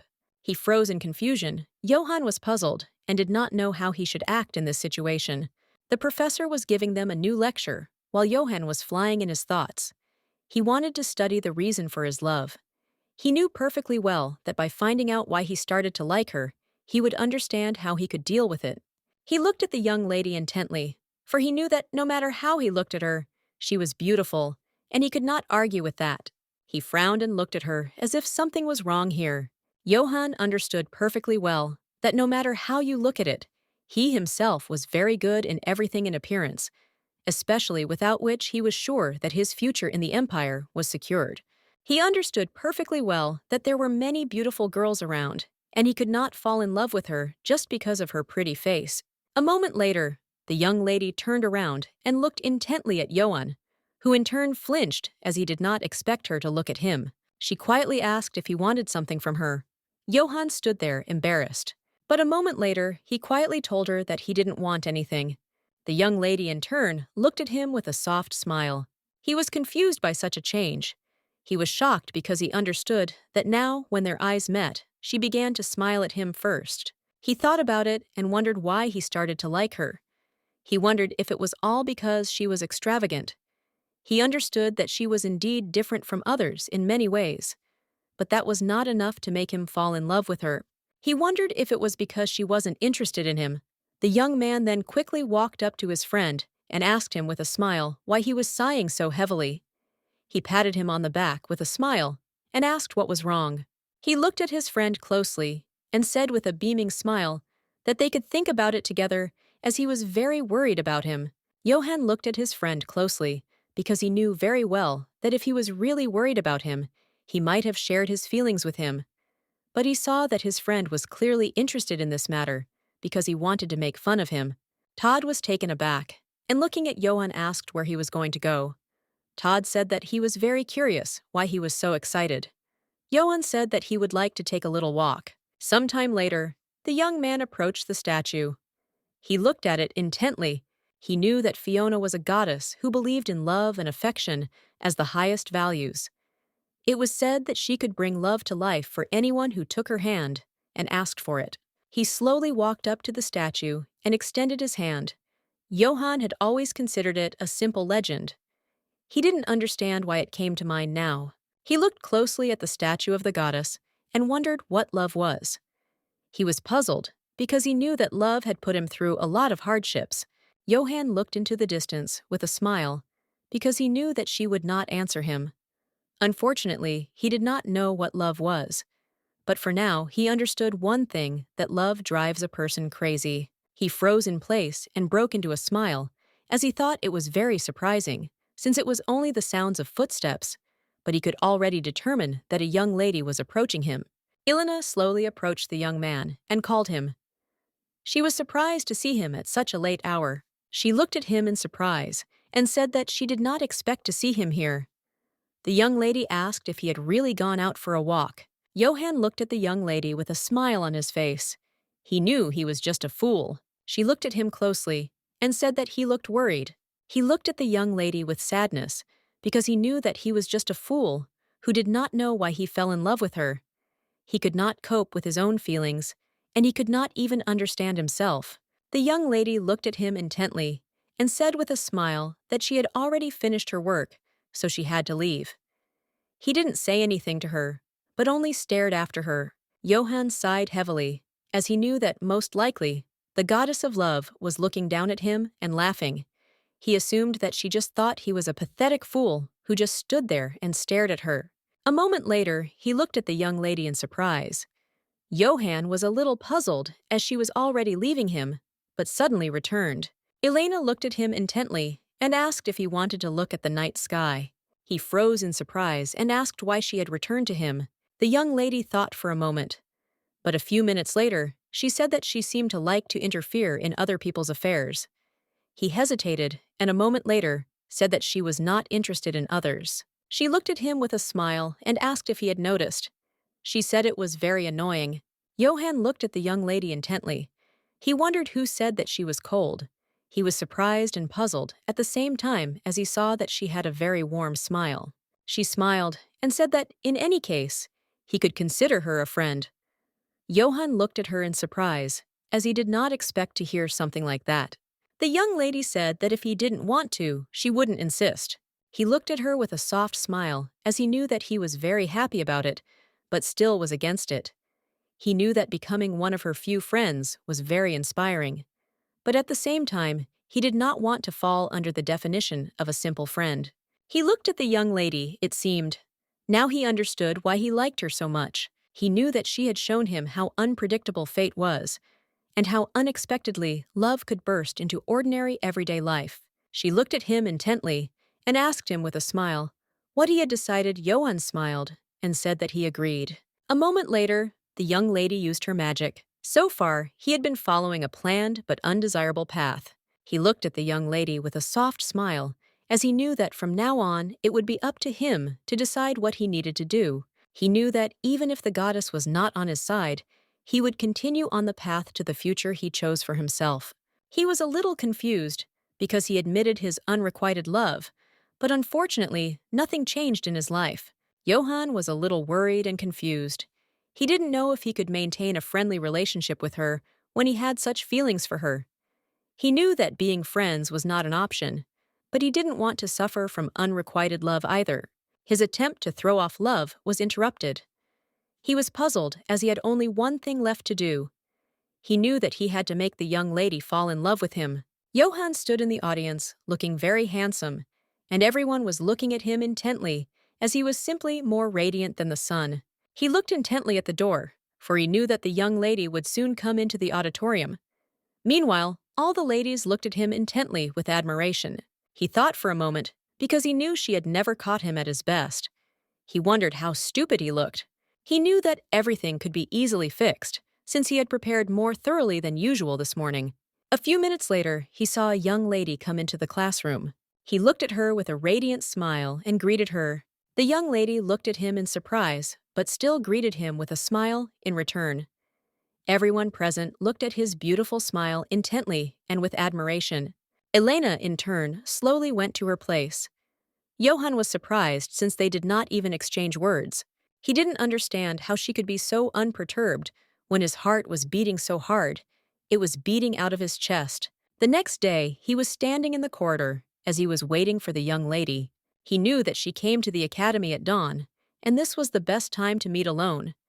He wanted to wait for her in the coolest pose. He looked at the young lady intently and greeted her with a smile. Johann smiled and said that she had come very early. She looked at him in surprise and said that he had also come early. She looked at him intently and in her most unperturbed voice asked if he would move away a little. The young man was taken aback and moved away. He had not expected anything like that. Elena P. thanked him and went on about her business. The young man persisted in pursuing the young lady. A few days later they met again, and he said with a smile that she was similar and had come very early today. She froze in surprise as he shone brighter than the sun. She sighed heavily and said that he was blinding her eyes. Johann asked for forgiveness in confusion. After a week, he threw all his thoughts away, as he was puzzled by the fact that he could learn even a huge history book in a day. But as soon as it came to the young lady, his head went blank. He was shocked and wondered what he had expected, relying only on appearance. Johann understood that at this rate, he would not only not seduce the young lady, but until the graduation, they would consider each other just friends. As a born aristocrat and heir, he was well educated, but he knew that he could unfortunately apply virtually none of this knowledge. He understood perfectly well that if he didn't know something, then all he could do was teach as he had done until now. Todd P. woke up late at night. He slowly got out of bed and noticed that his friend was sitting and reading something. He looked at his friend in surprise as he sat and studied late at night. He was shocked and told himself that this simply could not be, since he himself had told him that one should study gradually and not on the last night, since this was harmful to health. Todd was a little surprised and puzzled, because he knew that his friend had been studying hard for several days in a row and did not even allow anyone to approach him. Todd knew perfectly well that this behavior was not typical of his friend. He was puzzled and did not know what had happened to him. He sighed heavily because he knew that it was better for him to sleep now. And in the morning, he would ask him about everything. But sometime later, he woke up again. He looked at his friend in surprise. Since he had recently spoken about the harm to health, he was surprised since his friend was still reading, maintaining the same pose. He looked closely at Johann, as it seemed to him that his hand was not moving. He looked at him with a smirk and decided to approach. Todd looked closely at his friend, who was sleeping quietly. He was surprised because the incomparable Johann was sleeping sitting up. He looked at his friend with a sly smile, because he knew that such a sight was often not seen. He looked closely at his friend and, gesturing near his face, realized that he was completely immersed in dreamland. A moment later, he picked up the book his friend had been studying so carefully, for he wanted to see what was written there. He looked at the book in surprise as it wrote everything about love in several stages. Todd looked at his mother with excitement and asked when they would go. He said that he didn't like it here because it was too boring. Madame looked at her son and said that now he should come to this place more often and he should get used to it. The man looked at his wife intently and said that their son was already 7, and he and the third son of the Duke's family were just the same age and could send him as a playmate. He was a little puzzled and didn't know what his father's words meant. He knew that if a friend, then he was just a friend, and not some person for entertainment. He didn't understand how and what one could play in such a place. He thought that it would be more interesting outside than inside. But a moment later, he froze in surprise as he saw his new friend. Johann looked at the young man with a beautiful smile and greeted him. Todd looked at Johann intently and wondered if he was an angel incarnate. He knew that once they became friends, he would immediately ask him to touch his hair. From then on, he began to visit the duchy frequently. He looked at Johann with surprise and confusion and asked if he would also be reading books today. Johann, without taking his eyes off the book, said that he was, and he was trying to read faster in order to move on to the next one. He said that he could not lag behind his brothers. He looked at Johann intently, as he knew that he was completely mistaken about him, as he was not an angel but a young duke. He looked at him intently and asked when he would finish. Johann looked at his friend with a smile and said that he thought he would finish soon. After that, he would have to go to class. He smiled and told his friend that if he was bored, he could sit down and eat some sweets with him. The life of a young boy was a continuous routine, consisting of boring schedules. He was obliged to study so much despite the difficulties. However, he coped with everything without complaints. He was a handsome, obedient, and exemplary son of a duke. Everyone recognized him every time he saw Johann. He felt admiration, and at the same time irritation. And at the same time, he felt very sorry for him. Todd thought for a moment that if being a noble young master meant such extremes, then he didn't need it at all. He saw before him an angelically beautiful young gentleman, but he knew that his friend was more like a well-made doll. That's what he thought until now. But now he saw that his friend was also a man with emotions. He noticed that he had read about marriage for love, a guide to unrequited love, and many other books. The young man in turn could barely contain his laughter. He was surprised, because he knew that proud Johann had admitted his unrequited love, and at the same time he had read such books. He could hardly restrain himself, because he knew that he could not laugh now. Johann looked at his friend in surprise and asked if he was laughing. He said with tears in his eyes and a smile that he could barely contain himself. A moment later, he was taken aback, as he did not expect his friend to wake up. Johann looked closely at his friend and asked if he liked what he saw. The young man hesitated, not knowing what to answer to such a question. A moment later, he noticed one line in his friend's diary. Since his friend thought that the young lady did not like him because he had not read the books in question, Todd burst out laughing at all he heard. Johann looked at his friend closely and said with a smile that he had heard enough. Todd laughed his fill and asked his friend to wait a bit. He looked closely at Johann, as he was a little surprised that Johann was so calm in this situation. He looked at Johann intently because he saw that he was not even angry, and for this reason he was very scared. He looked at his friend intently because he wondered if he should hit him first.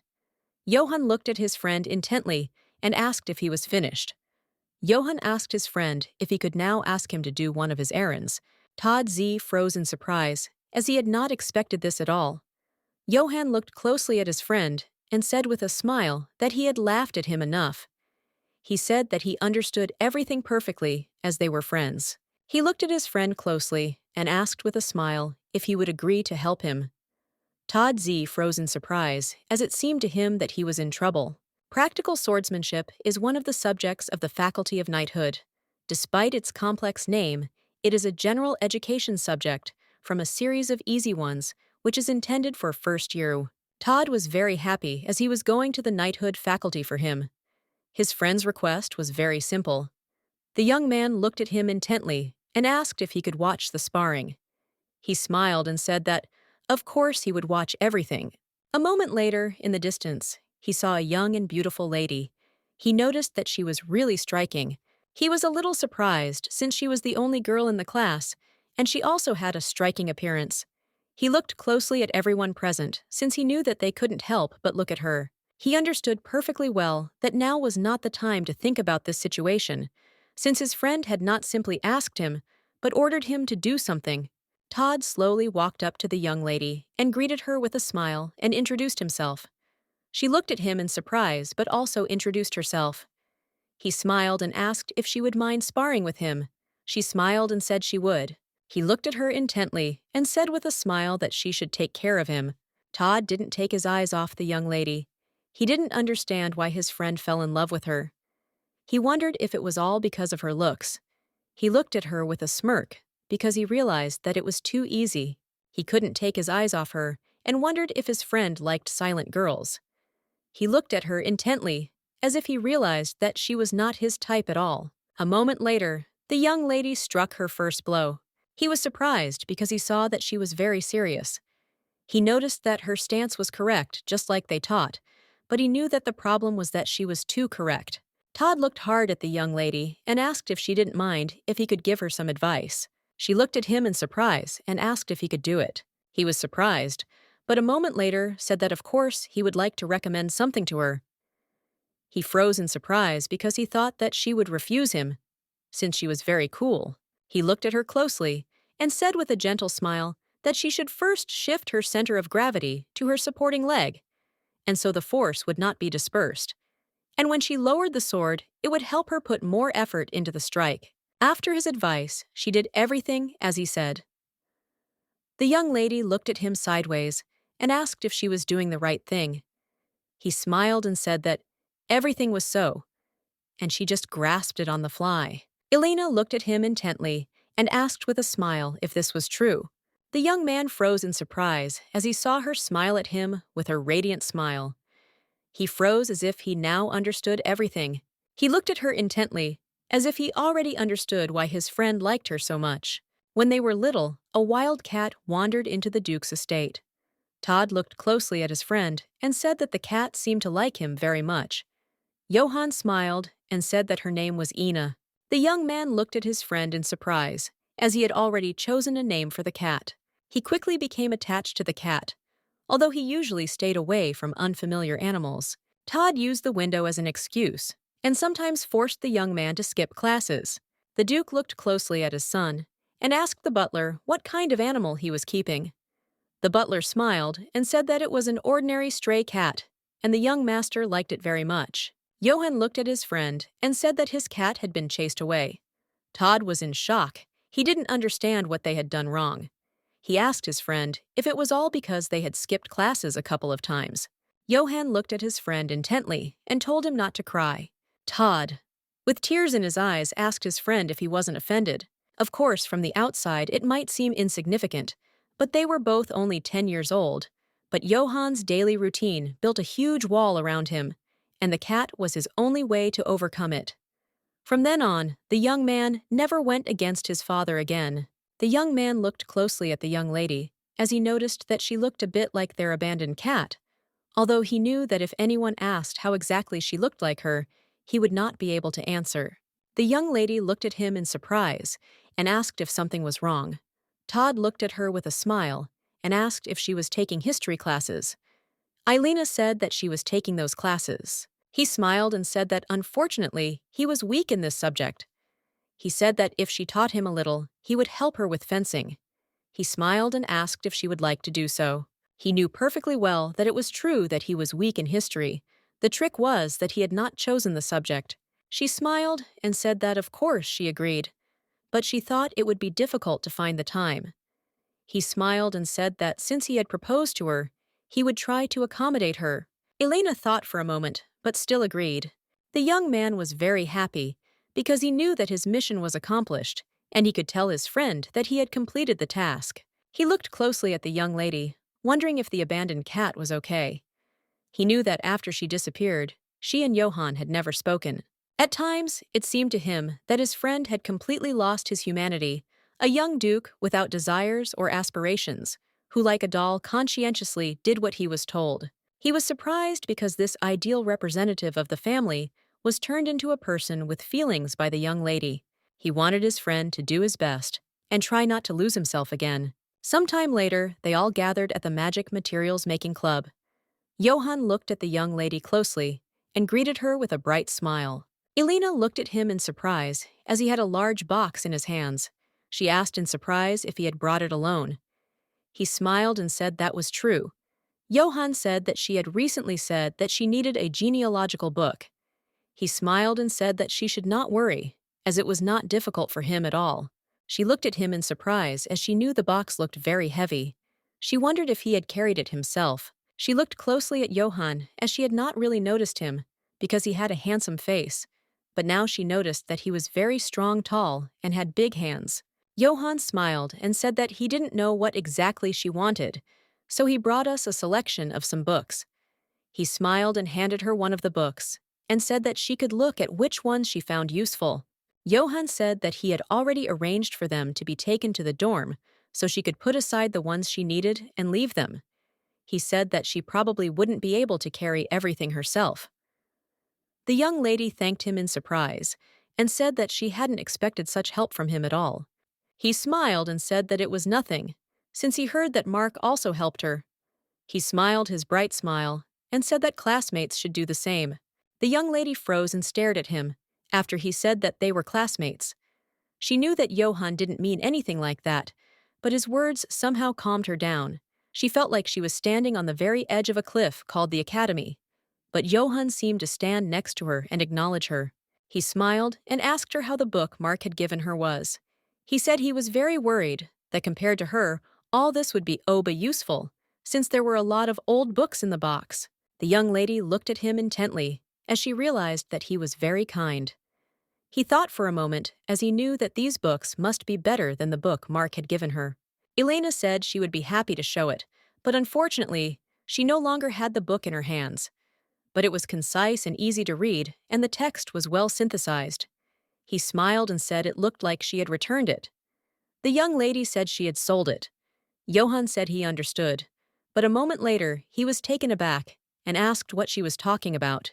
Elena said that Mark said that he didn't need her anyway.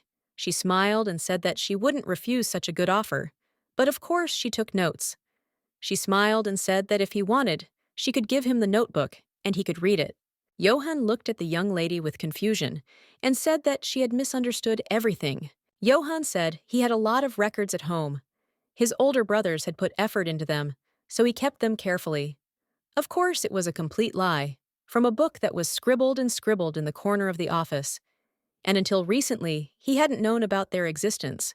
He didn't understand why genealogical books were needed at all. He smiled and said that he would be very glad if she could use these books.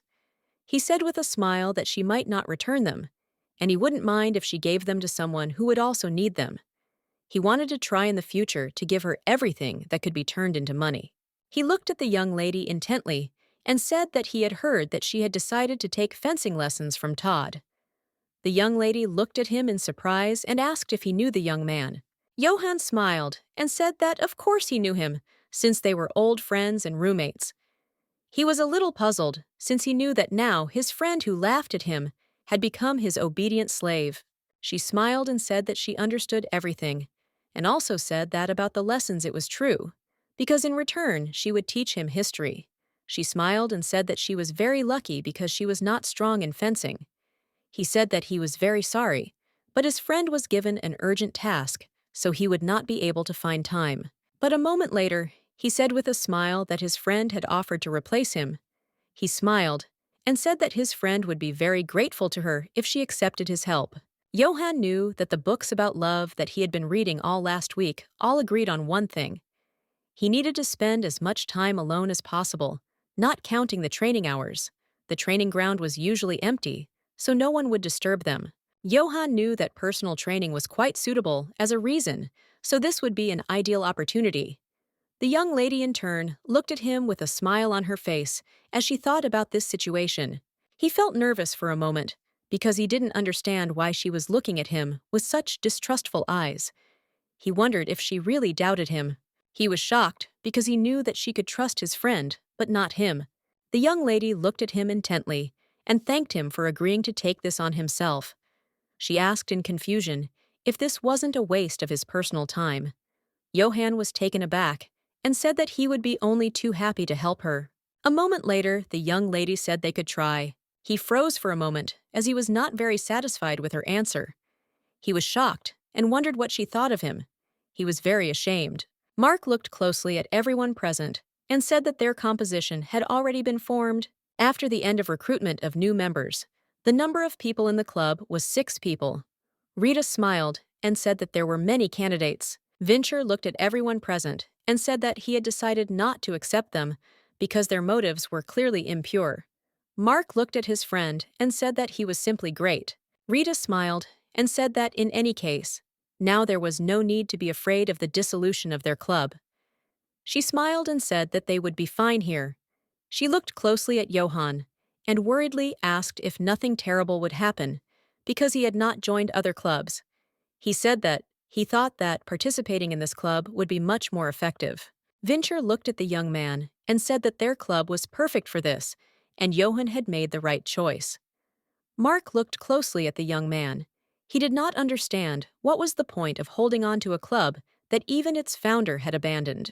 Although he understood perfectly well that the Dortmiller family was not a family of magicians, but of scientists who study magic. Materials is the easiest way to get closer to it. Even without the ability to magic, you can recreate it having a recipe and the necessary ingredients. He knew that for his friend who loved magic, but couldn't use it. This was an area where he could put all his love. He was surprised, because he knew that he was his only friend, but he thought the appearance of Rita and the new members was even for the better. He looked at the young lady closely, for he noticed that she had already become in tune with Vincher and Emily. He looked at her closely and wondered if, in the distant future, when his child had a friend, he would feel the same way. But a moment later, he noticed that someone was staring at him. He turned his gaze to Johann, who was glaring at him. He was a little surprised, since Johann's eyes were simply burning with rage. Mark looked away from the young man as he understood that he simply had no reason to hate him. Rita looked at her friend and said that they could do something great at this festival. She was excited, said that what they did last year was not enough. He looked at her in surprise and said that with Victoria and me, there were no problems with knowing the materials. She sighed heavily and said that the lack of participants was the main problem. The young lady looked at everyone present in surprise and asked if they were really having a festival. Rita smiled and said that it seemed like the young lady didn't know about it. She said that the Academy Festival is very famous. It's held openly, so it's a rare occasion where they accept people from outside. Emily said that the gates are open these few days, right after the exams and right before the holidays. The young lady, in turn, thought about the festival. Mark looked closely at the lady. He was curious about what was on her mind. He knew perfectly well what was on his friends' minds, but he didn't know about her thoughts. A moment later, he felt Johann's fierce gaze on him. Turning around, he saw the young man smiling at him. He was a little puzzled as he didn't understand his change. He looked closely at Johann and wondered if he wanted to tell him something. But a moment later, Mark looked at the young man with a smirk as he understood why he was staring at him. The next day, the young lady trained hard at the training ground. She wanted to practice a little before Johann came to her. She hit the scarecrow several times. She thought for a moment, because everything seemed very strange to her. She did everything exactly as she was taught in class, but each time she hit different places. Unlike studying where you can just learn and apply the knowledge gained here, no matter how much you cram, the body will not move as it should. The young lady thought that it was very interesting and fun. She wanted to try again. Johann walked up to the young lady with a smile and said that she was still training. She jumped as she did not expect him to sneak up so suddenly. The young man asked her for forgiveness because he saw that he had frightened her. She was taken aback and said that it was not that simple. She was a little surprised. She looked closely at Johann and asked when he had managed to arrive. He smiled and said that he had just arrived, but he had called her, but it seemed that she had not heard. The young lady smiled and said that she was just always focused on her studies and therefore did not notice anything around her. She smiled and said that everything was fine now. She looked closely at the young man because she knew that she was surprised, but did not understand why he was making such a face. Johann smiled and said that the workout clothes suited her very well. She looked at him in surprise and said that she thought they suited him much better. He looked at her in surprise. She looked at him intently and said that the clothes suited him better. Johann froze in place with embarrassment. He looked away in embarrassment and said with a shy smile that one might think that she was telling the truth. She was surprised, looked at him, and asked why she should lie. She did not understand why he was so embarrassed, and wondered if this was the first time in his life that he had heard praise. Johann said that they could consider the training clothes to be suitable for both of them. A moment later, he said that they could start the classes now. She smiled and agreed with him, and also started to stand. The young lady looked at him intently as he looked very serious. Elena thought for a moment, because she thought that he agreed to help her purely out of pity. Johann looked at the young lady closely and said in all seriousness that she needed to relax her shoulders a little. He said that she would quickly get tired if she held a sword like that. She obediently followed all his commands. A moment later, he asked if he could borrow her sword for a few minutes. The young lady in turn agreed and slowly handed him the sword. She noticed that his hands looked rough, like a man who had recently practiced with a sword. She looked at him intently and asked him in all seriousness when he first picked up a sword. He thought for a moment and said that he didn't remember well, but it was a long time ago. He just had to learn at some point. She said that she heard that the Duke was the commander-in-chief. He smiled and said that he would have to stop the lesson because his sword skills would look shameful. The young lady said that she didn't mean to compare at all. He looked at her intently and said with a soft smile that he knew, and there was no need to compare anything here. She looked at him closely and wondered if he was uncomfortable with questions about his father. She didn't know for sure, but she thought it was an uncomfortable topic for him. He smiled and said they could try again. A moment later, he explained to her everything as it should be done, and a few minutes later, he said that he would show her everything in practice. The young lady froze in surprise. She admired him because she saw that even the sound of the blows was the same. He smiled and asked if she wanted to try. She was surprised because she didn't expect that she would have to try everything at once. She looked closely at her tool because she knew that even the professor, who had given the lesson in bad faith, had demonstrated the movement at least a few times. Moments later, the young lady finally struck. Johann smiled and said that she was just great. She looked away from him and, breathing heavily, said that it was not so. She was a little puzzled as she did exactly as he showed her. Johann, in turn, noticed that she was very worried about the fact that she did not succeed. He looked at her intently and said with a smile that if she didn't mind, he could put her in the desired position himself. She was indifferent, looked at him and said that she didn't mind, and he could do as he wanted. The young man slowly approached her from behind and, asking for forgiveness, looked at her with embarrassment. A moment later, he stepped back from her with lightning speed. He was very embarrassed, and his heart was pounding. The young lady in turn looked at him in bewilderment and called out. Johann said, embarrassed, that he suddenly felt dizzy. Elena looked at him with surprise and excitement and said that they could finish then, but today he shouldn't overwork himself at all.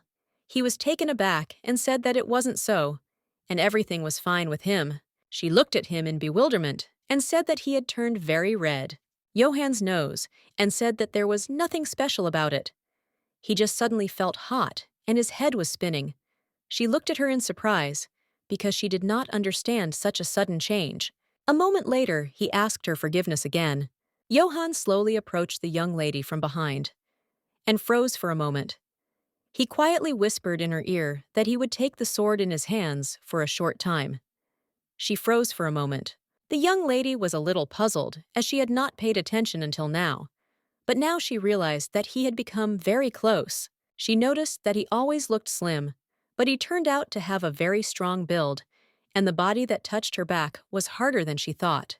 Johann said that he would strike. He said that she could watch how he moved the sword and where he put his power. She froze for a moment, as his voice was very soft. She froze in surprise, as she felt a strange feeling, as if something was tickling her chest. He looked closely at the lady and called her. She was taken aback and threw away all her thoughts. He asked her to relax a little, and that he would not succeed at night.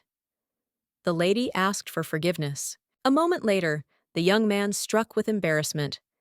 She looked closely at the scarecrow, as his movement was soft and smooth. She could not believe that it was so natural. She turned around, and with a radiant smile thanked him. She said that this example helped her a lot.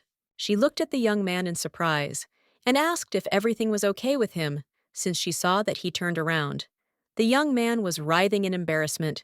He said that everything was okay with him. She looked at him intently and said with a smile that now she understood what he was talking about. She smiled and said that apparently it was much easier to do something like this if you tried it yourself. He smiled and asked if she really thought so.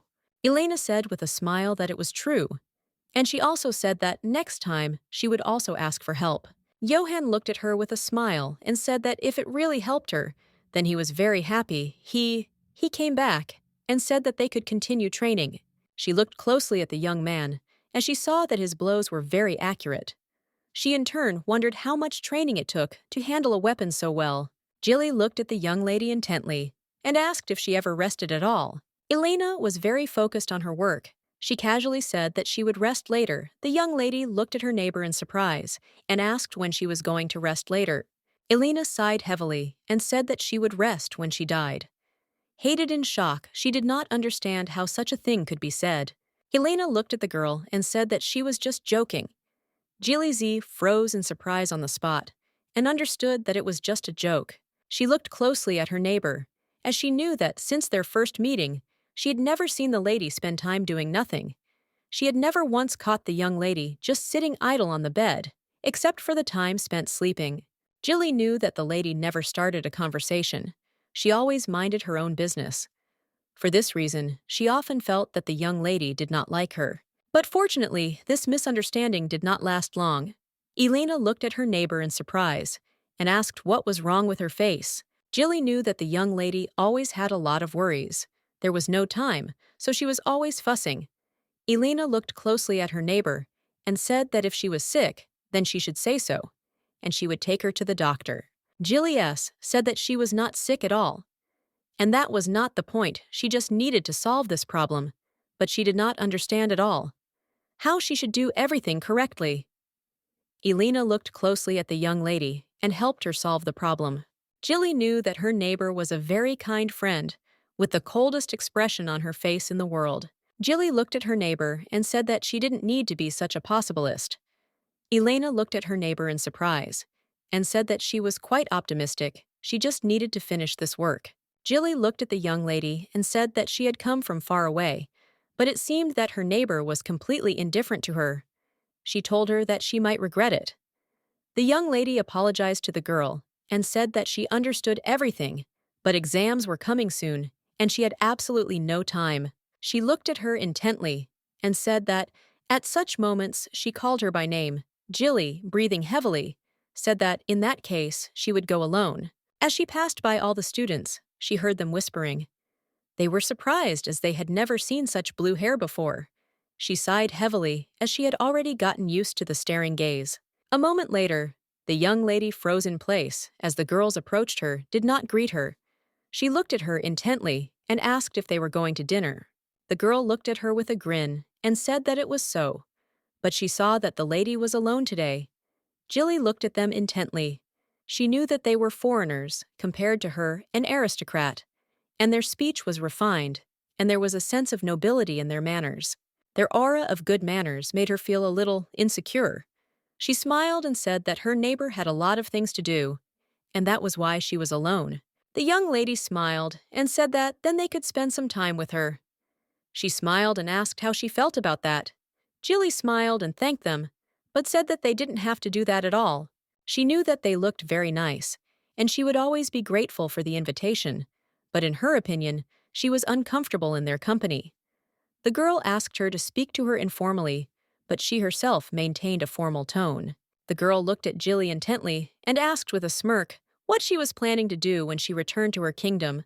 She smiled and asked her if she would share her plans with them. Jilly was puzzled, as the girl kept mentioning her homeland. She understood perfectly well the interest in her as a person from a closed kingdom who came to the academy. She was a little excited and could not simply admit that she simply ran away. She could not tell about her homeland when she herself went on the run to avoid the struggle for the throne. In an environment where all children have equal rights to inheritance, only the strongest will survive. She hated it, so she ran away. The girl looked at the young lady closely and said that Lady Elena seemed to be very busy all the time. She said that Jilly seemed to be very lonely. Jilly said with a smile that she was of course bored, but she couldn't do anything about it.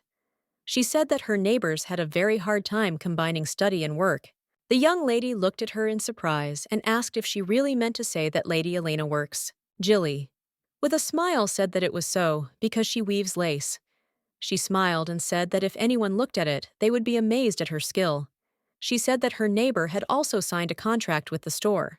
She said with admiration that it was simply amazing. The young ladies were shocked by this. They did not expect to hear something like this at all. They said that now they understood why she was almost invisible. Jilly Z froze in surprise. She did not understand why the atmosphere had suddenly changed. She said that her neighbor was a very busy girl, and that was why she did not go out. The girl looked at the princess and said that she always thought the lady was just very strange. Jilly said that it was not so simple, she was busy with things to do. Jilly looked at the young girls. She had a bad feeling, which told her that she had made a big mistake. Todd looked at his friend in surprise and asked if he was preening again. He smiled and said, Johann, that he was dazzling even without it. Johann sighed heavily and told his friend to leave him alone. He said with a satisfied smile that he felt very sorry for Johann, because even on the most beautiful flower, a butterfly would not sit. A moment later, a pillow flew at him with a crash. He looked at his friend intently and said that he would definitely tell the Countess everything. Johann looked at his friend intently and asked if he really wanted to upset his mother. The young man looked at Johann in bewilderment and asked what had happened. Todd looked at the young man with a puzzled expression and said that he looked absolutely terrible. Johann, in turn, did not answer. Lately, he had been suffering from insomnia. The reason for all this was that he had been seeing dreams about a young lady. He remembered the moment when she stood in his strong arms. He saw her hair gathered up, revealing her long white neck and fragile shoulders. He felt the warmth that emanated from her body. He smelled her pure scent. He was in shock because he knew he needed to get ready quickly. He didn't understand why she was so calm at that moment, and even asked him for help again. Johann was in shock as his heart seemed ready to stop. He understood that he would not be able to withstand another wave of pain. A moment later, he sighed heavily as he realized that if she asked him for help again, he would be happy to help. He sighed heavily because if he had known about this earlier, he would have started dating someone at the academy a long time ago. He knew that inexperience in love is a very scary thing. Jilly looked at the young lady intently and said excitedly that she had not done it on purpose, as she did not know anything at all. The young lady looked at her neighbor and said that she understood everything. Jilly asked her for forgiveness, as she had accidentally let it slip. She was worried as she was afraid that her friend would start gossip. Elena, in turn, said that everything was fine. She did not show any emotions. Jilly, in turn, was very excited, and with tears in her eyes, asked for forgiveness. She reproached herself for what she had done. She screamed that she should have just walked quietly alone. The young lady looked closely at her neighbor and said that she had calmed down and was looking at her closely. The princess looked closely at her friend and asked for forgiveness again. Elena looked at her friend with a gentle smile and said that everything was fine with her, and she didn't need to worry. She smiled and said that it would come out one day, if not today, then some other day. She smiled and said that it was nothing special. Elena S. said that in addition to embroidery, she did different jobs at the academy, and there is already a person who knows about this. She said that perhaps others also know this, have not met Johann. She met many students on the way to work. Elena looked at her friend with a smile and said that if the rumor did spread, the reason would not be in Jilly, but in her, with a smile, and said that the princess simply told a small detail about her neighbor's life. She said that she need not worry at all. The princess looked at her neighbor with tears in her eyes. She said that in their kingdom, everyone began to work when the time came. Engaging in a suitable craft, she said that her elder sister was a famous huntress. She said that after her sister became queen, she couldn't devote much time to it. Elena smiled and told her friend that she knew what she was talking about. Jilly said that she didn't think there was such a big difference between their cultures. Elena Yu smiled and said that she did not feel any shame or awkwardness at all. She asked her friend if she knew how many years she had been working. She smiled and said that, thanks to this, she bought medicines and materials for her mother. Jilly looked closely at her friend. She wondered who in this situation should comfort whom. She saw that her friend was a very good and kind person. Jilly looked closely at her friend's hands. She noticed that she had a lot of mausoleum. Especially the fingertips were very wounded. Elena asked her friend with a smile if her hands were disgusting. She looked at the young lady intently and said that it was not like that at all. Elena said that there was nothing to worry about, and she should wipe away her tears and not worry about it. The young man sat quietly and studied the book. Everyone looked at him intently, as it turned out that he often came to the cafe at this time. The young ladies sat quietly near him, whispering to each other and looking intently at him. He read the book with a smile, as if he could hear them perfectly well. They were interested in what the young man's book was about. They saw that he was very thoughtful and thought that he was reading a collection of poems. But a moment later, they realized that he was reading philosophy. But in fact, the young man was reading a romance novel. He had simply changed the cover. He had already reread many works of different genres. He knew that a novel was fiction, but sometimes even indirectly, it could help in a certain situation. A moment later, a young man with a smile on his face approached Johann. He looked at Johann intently and asked what he was doing all alone. Johann smiled and said that today was a very nice day. He decided to read a little in silence. Johann looked closely at the young man, as he was very irritating to him. Bach, with a smile, asked if he had disturbed him. The young man smiled and asked Johann what he was reading. He wanted to look at the book and its contents. Johann pushed the book away with lightning speed. He smiled and said nothing. The young man looked at his friend in surprise, as he had not expected such a thing. Johann looked at his friend with a beaming smile on his face. The young man froze in bewilderment. He didn't understand what had just happened. He smiled and said that he had met his girlfriend on the way, and it seemed that she was in a good mood today. He looked at Johann intently and asked if he remembered a girl named Elena. Johann looked at his friend excitedly and asked what she had to do with it. Bach was taken aback and said that he didn't mean anything like that. Johann looked at his friend with fury and told him to get to the point quickly. A moment later, the young man told him everything. Johann was in shock. He was rushing at full speed to the young lady, because in the end, what he feared so much happened. Valisa said that she had some dirt on the young lady, and this was a very good opportunity to put her in her place. As he understood, she mentioned dishonor. Johann was shocked because he understood that the lady was now very hostile towards Elena, and he was the reason for that. Education in the modern world has become a blessing available only to a select minority of people, mostly members of noble and royal families. But this did not guarantee their outstanding abilities. He knew that the son of the Marquis, who had gone with the clothes to failure, the son of the Count, who had forced a passerby to write an exam for him. There were many peculiar people in the academy. He knew that the chosen few boasted of their knowledge and used their education as a weapon to gain a dominant position, and on this basis enter adulthood. Johann always thought that this order of things had not changed, that in this world there did not exist such unnecessary concepts as justice and impartiality. He was lucky to be born into a noble family, and also with excellent appearance and phenomenal memory. However, he never considered himself special. On the contrary, he took it for granted, and did not even think of giving it up. The young man flew into the auditorium with lightning speed and began to look for the young lady. When he thought of her weak against the power of the same chosen ones, his head was ready to explode. He froze in shock when he saw the young lady in all her glory, sitting quietly with an unperturbed look. A moment later, the young lady turned around as she heard someone calling her. The young ladies slowly approached her and looked at her with grins. Elena looked at the girl intently as she addressed her as a daughter of the family and not as a simple classmate. She looked at the girl intently as she realized that the inevitable had finally happened. Elena looked intently at everyone present and said that her name was Elena Evoy. The girl said with a grin that she had recently heard some interesting rumors, and it seemed that she would be very interested in them. Elena looked closely at everyone present and said that they could sit down first, as it would be very difficult to have a conversation standing up.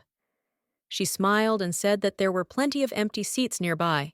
The young lady, in turn, slowly pulled out a chair to sit down.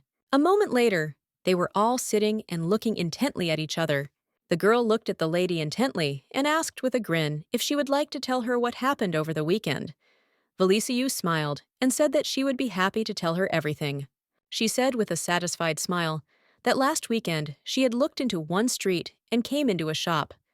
There she saw a young lady who looked very much like Miss Elena. Felisa asked with a grin if Eileen knew him. Belfiore. Elena looked intently at the young lady and said that she knew all about it. The young lady in turn did not expect this. She looked at Elena with bewilderment. Elena smiled and said that, of course, this is so. The young lady looked at the girl in bewilderment, as she did not understand why she was so calm in this situation. She smiled and said that at first she didn't suspect anything, but after some thought, something gave her an idea. Felisa said with a grin that she immediately noticed the dull color of the outfit. She did not understand whether it was like that or faded due to long wearing for aristocrats. Clothes had a special meaning with its help. They demonstrated their status and observed formalities, because wearing whatever came to hand, they were no different from commoners. The young lady, frowning intently, looked at everyone present and said that they were right, as her outfit was indeed very old. The young lady in turn said with a satisfied grin that it was very noticeable. Elena N. looked at those present and said that this outfit was given to her by her mother. For a moment, there was a dead silence in the audience. The young lady looked at him in confusion. Felisa sighed heavily and said that she had heard that it had once been in fashion. The young lady looked at them intently and said that it was so, as her mother had also told her that this design was the most popular before they discussed fashion for some time. Elena looked closely at the young lady and said that she had quite a deep knowledge of fashion. Felisa looked at everyone present with a satisfied smile and with embarrassment. She smiled and said that the girl was right, and it was true. Everyone present began to praise her. The young lady, in turn, was shocked, since she understood that if the conversation went in another direction, they would become a laughingstock. She looked closely at the young lady and said with a smile that she was much more interested in another piece of news. She asked Elena, "Is it true that she works in a store?" They were surprised that the Viscount's daughter worked. For some time, they whispered to each other and discussed the fact that she was working, while the young lady sat quietly and listened to them. The lady looked at Elena and screamed, because she saw that she didn't even pay attention to them. Elena O. opened the book and showed it to everyone present. She smiled and said that she was embarrassed to show this to Felisa, since her skills were very modest. The young lady, in turn, looked at them intently, as she wanted to know what was in the book. She was surprised as she saw samples of lace. She thought that the girl was simply a master. Looking at the lace, she felt classic and beautiful. The girl looked at the lady with a grin and said that if she understood everything correctly, then the lady was proud of this. She said that a well-bred aristocrat would be embarrassed by this. She did not understand what the Viscount was thinking, since he allowed her such willfulness. Felisa said with a smirk that this was indeed the case. She did not understand what kind of father would allow such a thing. The young lady, in turn, sighed heavily and said that her father had died 10 years ago. She said that, unfortunately, there had been an accident in which his carriage had overturned. The auditorium immediately became quiet. Usually, the misfortune of a daughter from a noble family is insignificant. Small is an unexpected exam or a missed dessert in the original amount, something like that. Words about the life in which the father died seem like something from another world. However, this did not mean that they did not bring sadness. The young lady hesitated. She did not know what to answer to this. A moment later, the girl sadly asked the lady for forgiveness, saying that unfortunately she had jumped to conclusions. Elena looked closely at everyone present and said that everything was fine. She was more surprised that the girl apologized so calmly. After a while, she invited them to look at her work. They agreed. Felisa said that while they were chatting, she had to place an order. She said that sympathy should be shown with money. A moment later, the young lady turned around as she heard some noise, and in the crowd, she saw Johann. She looked at him with a smile as she realized that he had seen everything. The young man greeted his friend with a smile. A moment later, he looked at Johann with bewilderment as he saw that he was very upset. For a while, he called him with a playful smile. But it was all in vain, since Johann did not answer. Todd smiled and said that his friend was unrequited in love. A moment later, a pillow was thrown at him. Todd was in shock and did not understand at all why his friend was silent if he heard him. He said with a satisfied smile that his face was eye-catching, unlike Johann's. Johann swung the pillow again, but his friend asked him to calm down and not throw anything else at him. Sometime later, Johann told his friend everything. He was shocked and did not understand why they were so bothering the young lady. Todd said that perhaps Bach decided to hit the jackpot by talking about Elena, and the situation was suitable. Johann was a little puzzled, as he knew that the opinion of those around him about the young lady was not the best. Appearing out of nowhere in a closed society, having received first place in the exam, Elena was like an eyesore. Moreover, since she always walked alone with an indifferent face, it was natural that there were guesses that either she was unsociable or ignored others. Johann was a little puzzled because in such a situation he had openly communicated with her, and it was not surprising that all the arrows flew at her. He thought that he should have been more careful. When he ran to her, he thought that she was in great trouble. He was very worried that she could experience something like this, and it could break her. Then he froze at the door when he heard that her father had died. Johann was puzzled. He didn't understand how he could be sure that he could resolve everything. He realized that she had always protected herself. As he inserted it, he felt the familiar feeling of shame wash over him again. Then he realized that he would be looking up to her for a very long time. However, he was very embarrassed because he did not understand why she suddenly winked at him. The young man looked at his friend in surprise and asked what was wrong with his face, as it looked very suspicious. Johann was puzzled, as he wanted to see the young lady right now. Todd looked at his friend in surprise and asked why he suddenly blushed so much. He froze in bewilderment, as he did not understand why his friend suddenly jumped up. He in turn ran out of the room with lightning speed.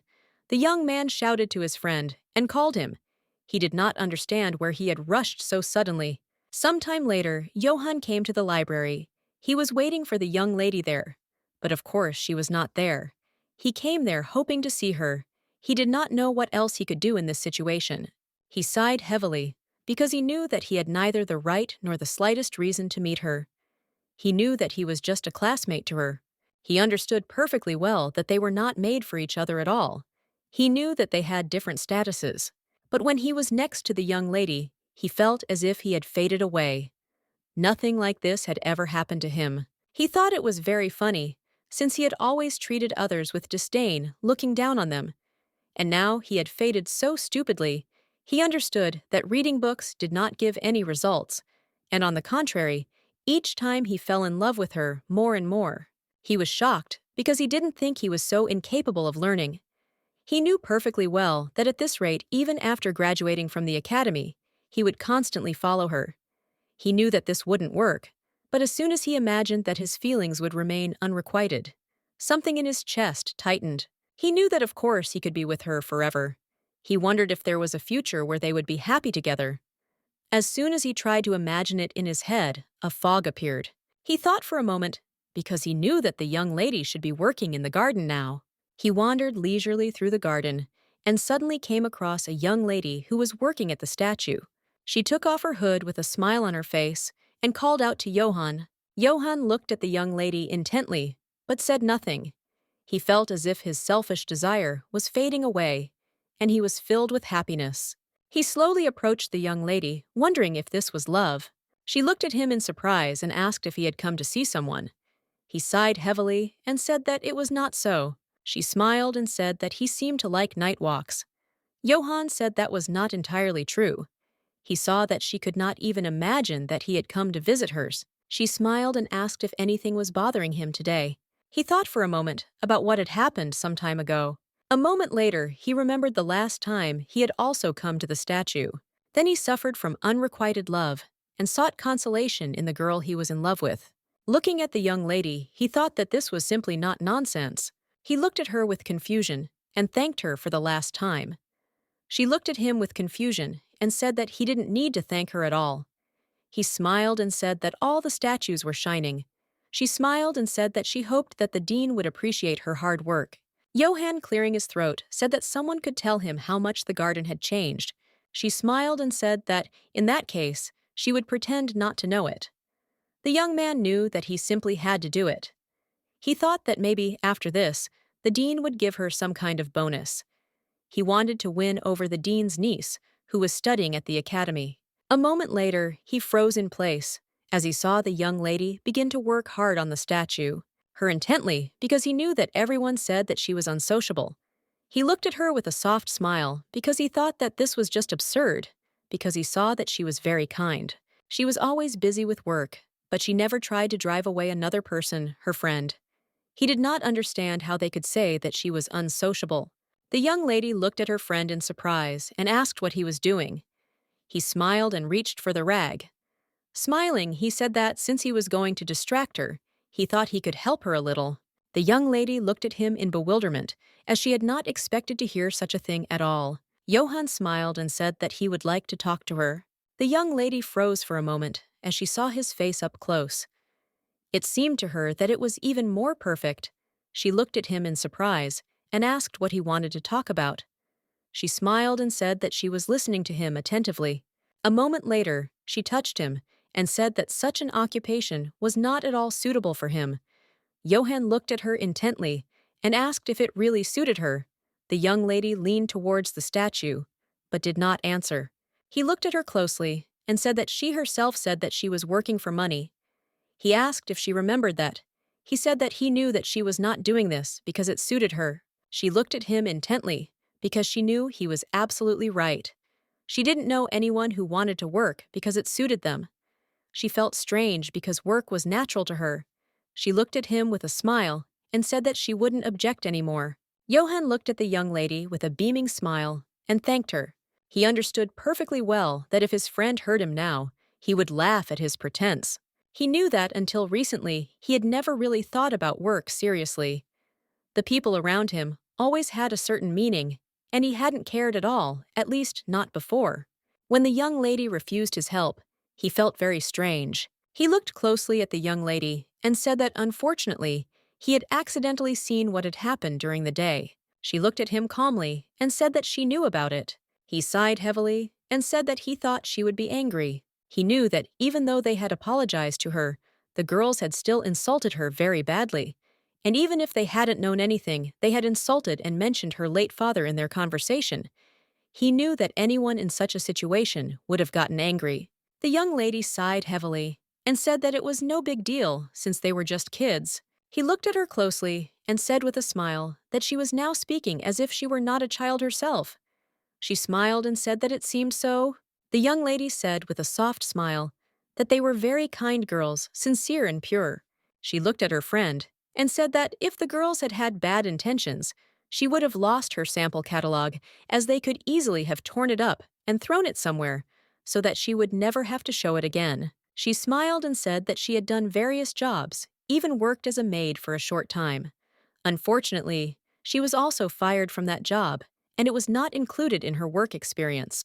Johann looked at the young lady with bewilderment, as he did not know what to tell her. She smiled and said that he should keep it a secret, as anything can happen in youth. He looked at her intently, with a soft smile.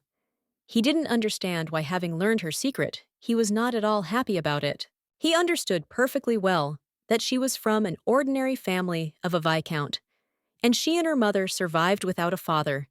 He could not even imagine how many difficulties they had to endure. Would happen someday. She didn't want to avoid a confrontation. Still smiling falsely, she said she thought those girls would do the same if it mattered. She smiled and said she didn't have time to worry about it. She smiled and said that the girl had apologized to her right in the classroom. She said that she was very surprised. Then, since it is not at all easy to apologize. Johann looked at the young lady intently. He thought about her words. He knew that this happened because of him, and he also had to ask her for forgiveness. He was puzzled because at that moment, when she defended herself from attacks, he stood aside and quietly watched. And now he came to her with belated apologies. He knew that now he could only drown out the voice of conscience. He wanted to save this regret for later. When the time comes, he won't get by with just words. The young lady slowly rose, and standing on her feet, she thanked him for his help. He sighed heavily and said that he probably wasn't much use. The young lady smiled and said that it was not so. A moment later, she said in all seriousness that he should look at the statues that glow with nobility and gratitude. She said that the two of them got it done quickly, and with his help she finished early. He smiled and said that they could work together every day. She smiled and said that there was no need to do that, as she had enough competition for the first place in the ranking. He looked closely at the young lady as he realized that everything was right. He knew that if he got any closer to her, it could cause her problems. A moment later, he realized that they had already returned back. Johann was a little puzzled, because when he walked to her, the road seemed endless to him. But on the way back, time flew by unnoticed. The young lady looked at him intently and asked if he could wait for her for a little while, as she wanted to bring him some things. Elena said that if he was in a hurry, of course, then she could give it to him another time. Johann beamed with lightning speed and said that he would, of course, wait for her. As she left, she smiled and said that he should wait for her here, and she would be back soon. He smiled and said that she could take her time. For a moment, he remembered the book. It said that men who are too simple are not attractive. He knew perfectly well that he would be happy with anything if he got something from her. He was a little confused and puzzled, as he knew that this was the first time he had fallen in love with someone. A moment later, he threw his thoughts away as he heard the young lady calling him. He looked at her sharply and said that she had come back very quickly. She looked at him sharply and said that it was not far, and she had done it quickly. A moment later, the young lady handed him a small bag. Johann looked at her gift with bewilderment, but at the same time, he clearly heard his heart thundering in his chest. She looked at him intently and said with a smile that he could use it as a stash. She sighed heavily and said that she had nothing more to repay him with for his help. He looked at her intently because he knew what they said. When you really like a person, you don't laugh at happiness but cry. He knew that if he exploded in front of the young lady, she would take him for a crazy idiot. He knew that he had to restrain himself. She saw his reaction and asked if this was too plain a gift. She reached out to him and said that in that case, she would prepare something else for him. He pulled his gift towards himself with lightning speed and thanked her shyly. He smiled and said that it would become his family heirloom. She looked at him in surprise, as she did not understand what he was talking about. He froze in embarrassment, and a moment later said that he would take care of him. The young lady said that she understood everything. A moment later, she said that in that case, she would leave him as it was too late, and he agreed with her. Johann looked closely at his favorite gift and thought that he needed to quickly send a letter home and ask them to send the best packaging to store such a gift. He knew that this was already his treasure. Tonight, he was ready to die of happiness. The next day, the young man walked and glowed radiantly with happiness. All the passers-by on his way were touched by his beauty. A moment later, the young people saw the professor and ran away in different directions with lightning speed. The professor looked intently at the student. Johann, Professor Shaft, was the curator of the Magic Materials Making Club. She was in charge of the Magic Materials Making Club and was responsible for its low membership one day, while developing a potion that could dissolve anything. She accidentally dropped a hair into it and set the entire tower floor on fire. After that incident, she shaved her head. She looked at the young man intently and said that it was very lucky that she had met him, since she just happened to have news for the whole club. She said that when he saw Venture, he should tell him to come to her, as the festival was coming soon, and he needed to get ready. She smiled and said that she had read his latest work with interest, and it was clear that he had studied the subject deeply. She looked at the young man intently, and with a smile said that if he was not busy, he should take something to the clubroom. He looked at her intently, so he understood that she always talked a lot and quickly. For this reason, everyone ran away from her. She looked at him intently and sighed heavily, said that she had chatted again. He smiled and said that she should not say that, as he was very grateful to her for giving him her time. She smiled and said that the Duke was very lucky if she was guaranteed to give birth to a son like him. She would leave a little hair. Johann only smiled but said nothing. She smiled and said that she had a lesson soon, so she should leave already. For a moment, he froze in embarrassment as he remembered that the young lady had winked at him.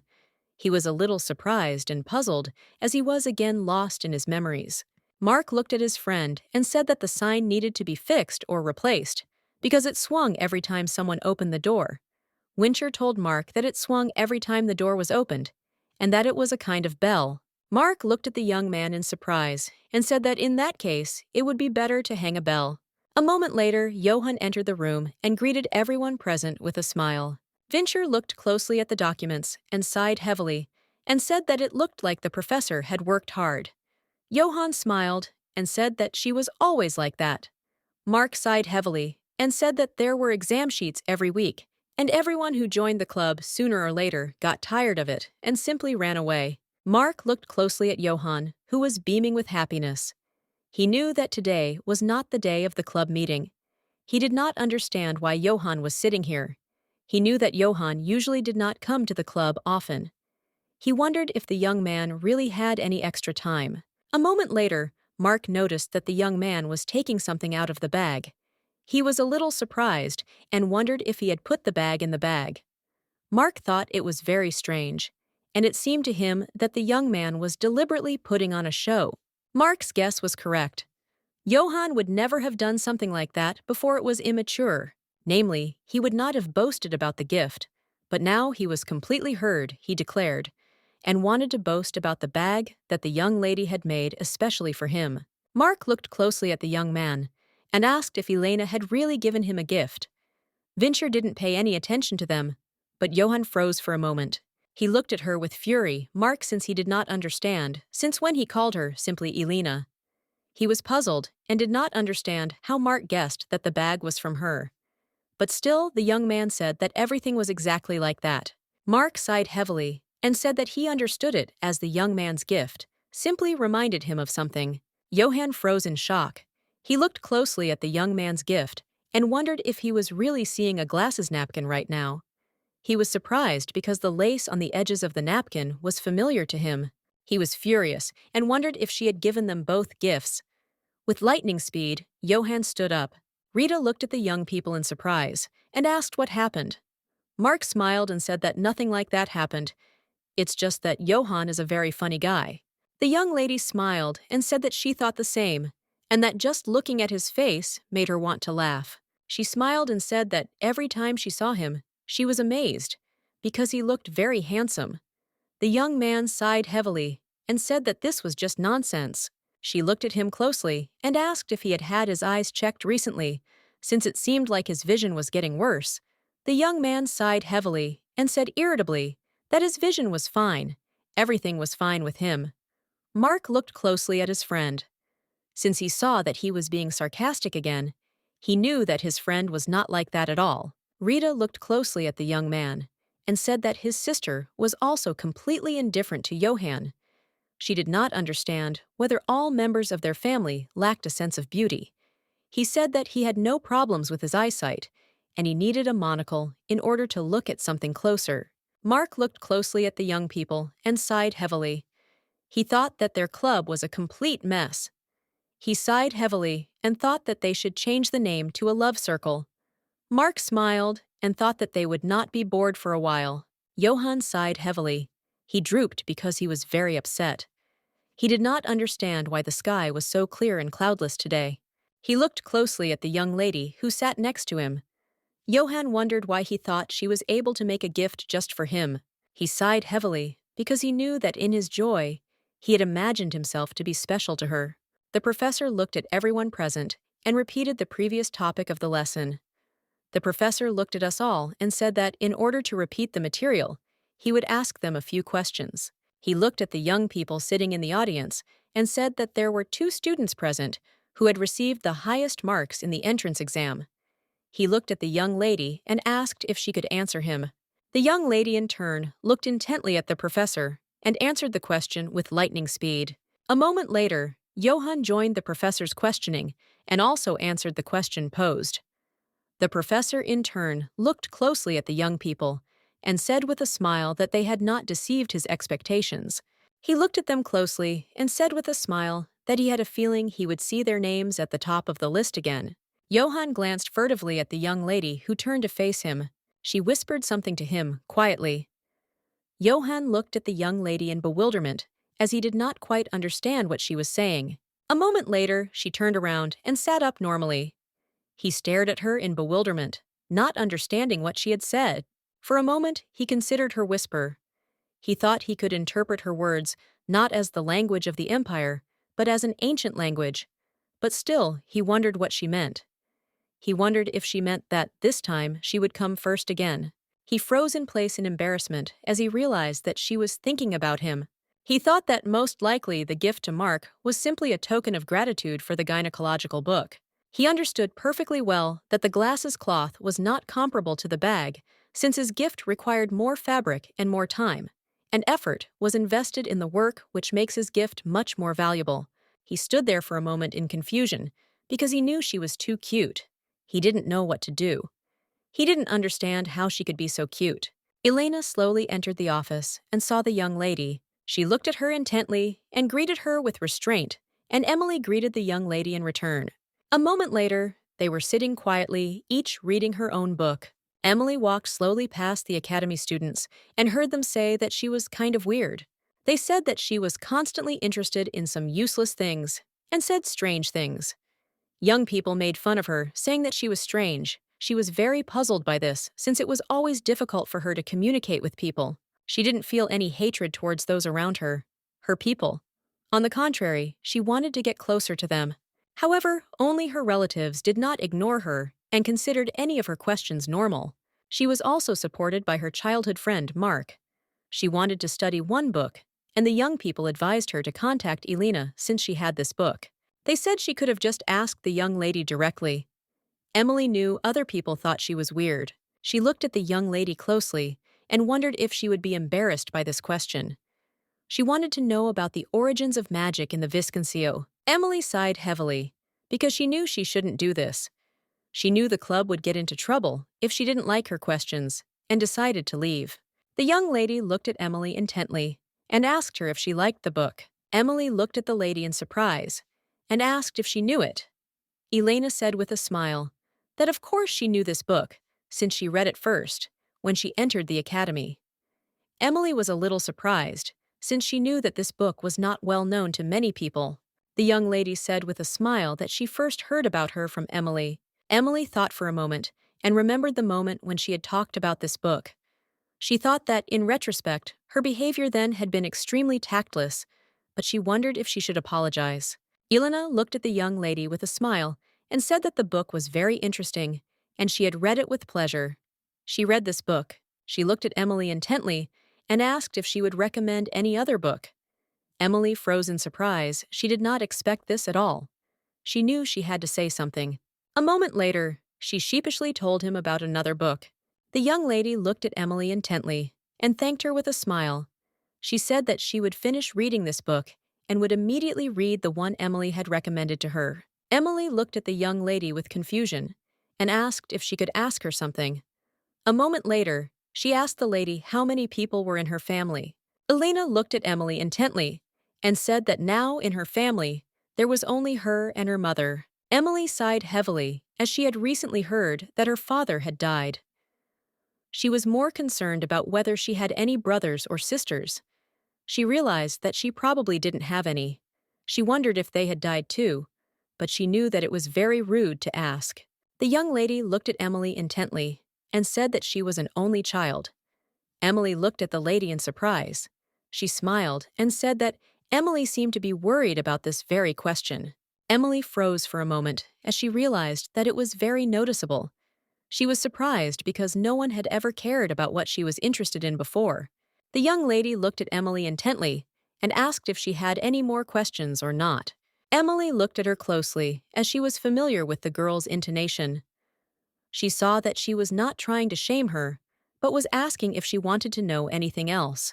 The girl's intonation now reminded her of her brother's intonation. Emily looked at the young lady intently and said that she had heard that she could do magic. She asked her what about her parents.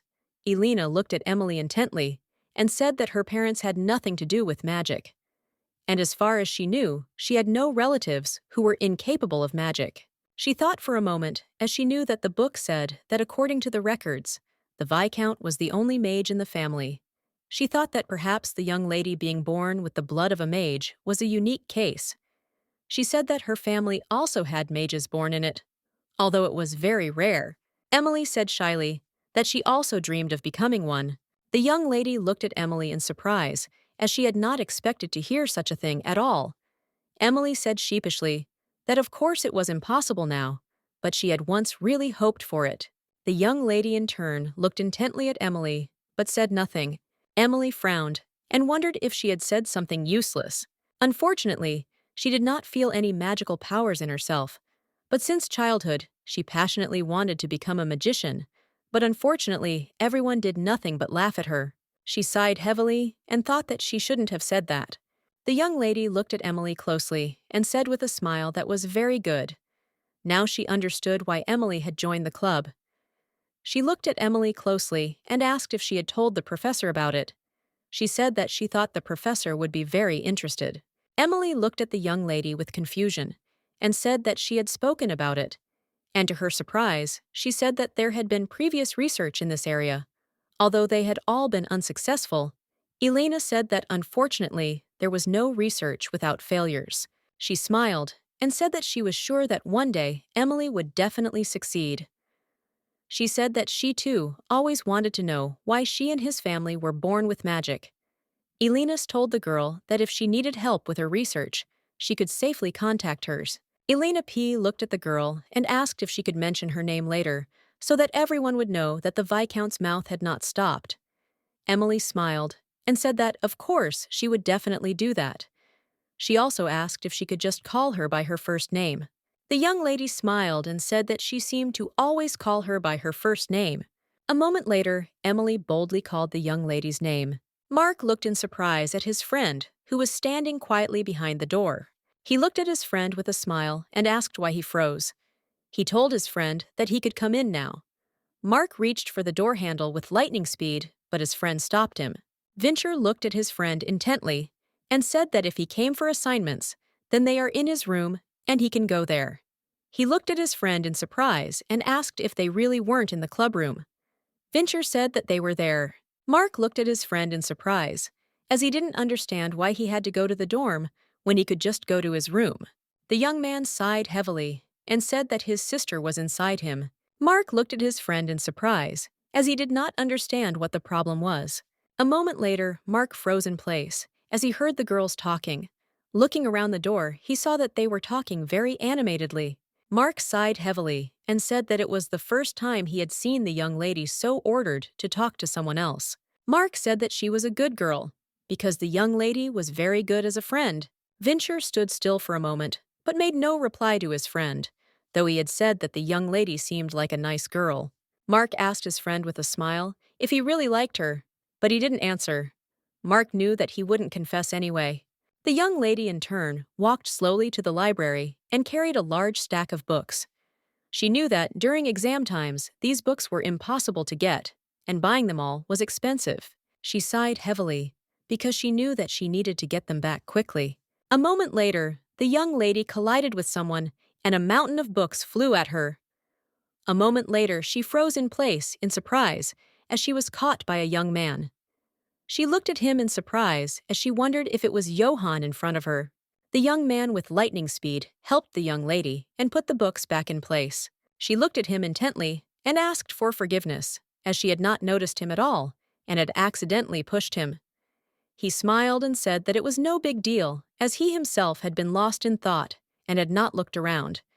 He looked at her intently and said that her books looked very heavy. He smiled and said that he could help her. The young lady, in turn, looked intently at the young man, because for a second she thought that Johann was standing in front of her in all his glory. She saw that they were very similar. The young man looked at her in bewilderment. He smiled a bright smile and asked me if she was hurt. Elena smiled and said that everything was fine, and also thanked him for his concern. She asked if she had hurt him badly. He smiled and said that, as she could see, he was alive. She thought for a moment, because she saw that their voices were similar. She remembered that her friend had an older brother. He looked at the young lady intently and asked with a smile if she had just thought that he and Johann were very similar to each other. The young lady was taken aback and timidly said that it was exactly like that.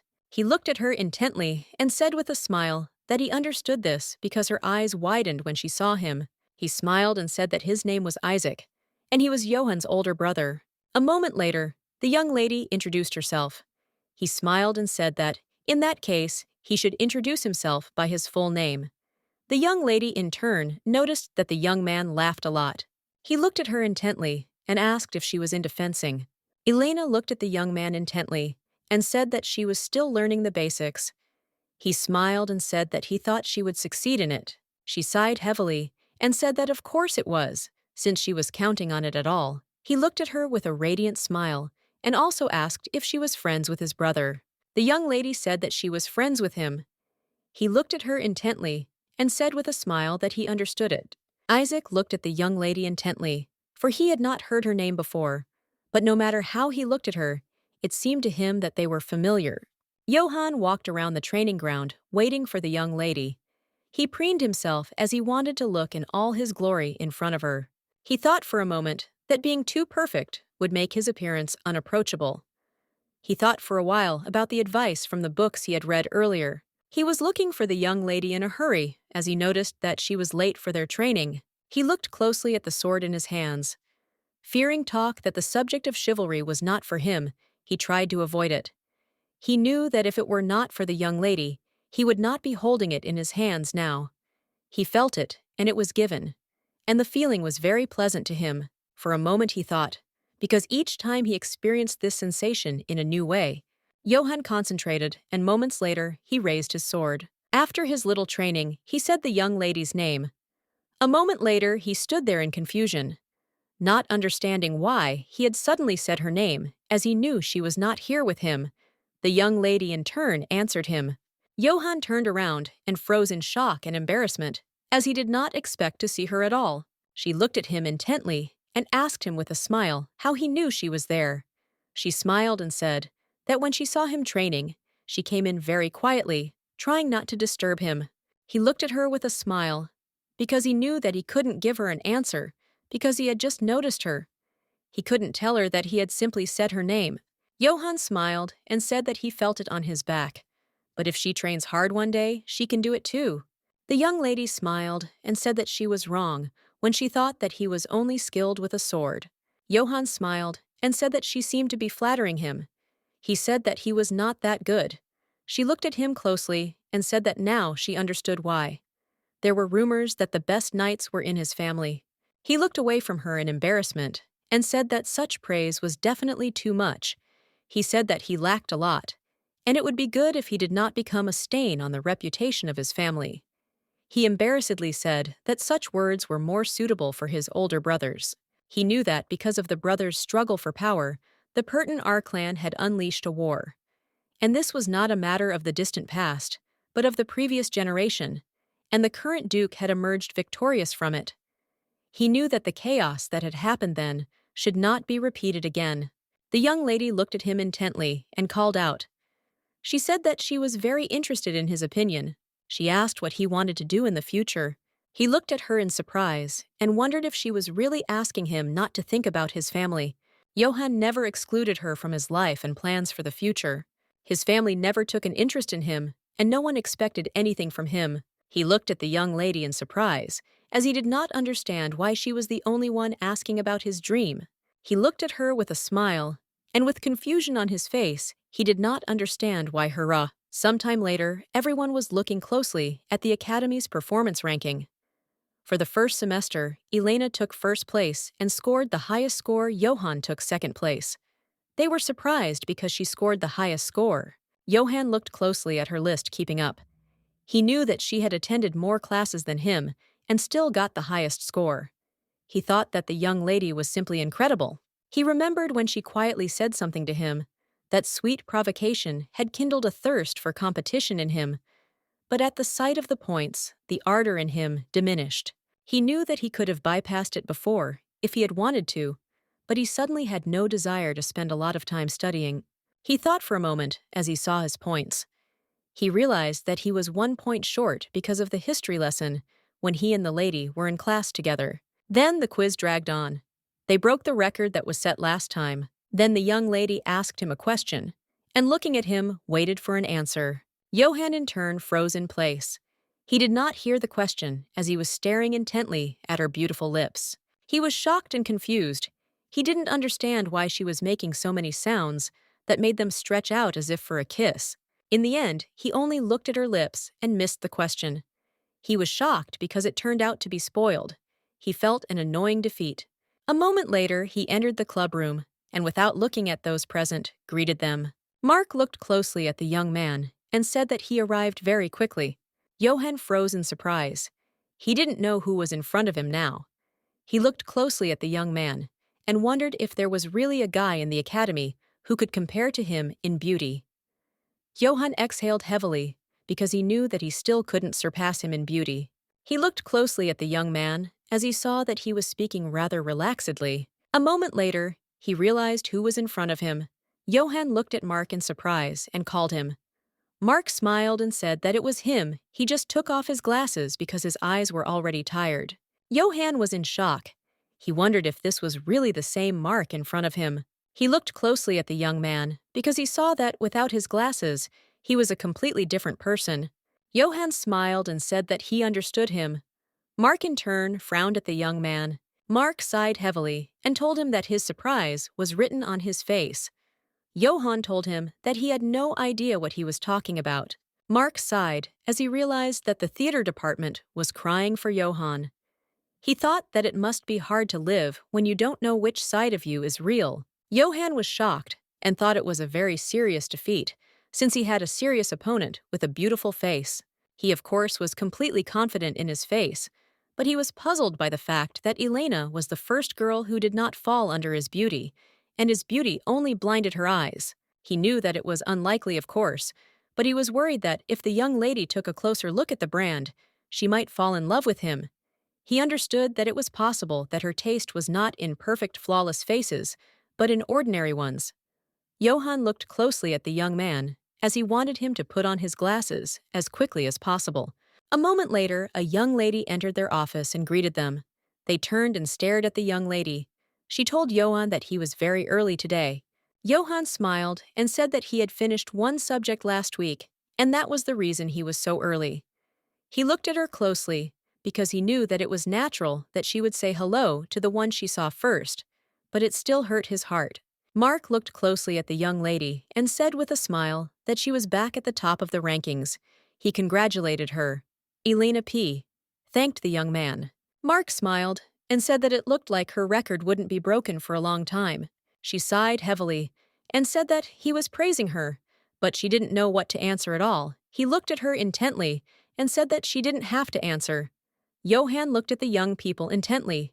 He was puzzled and didn't understand what the atmosphere in the room was.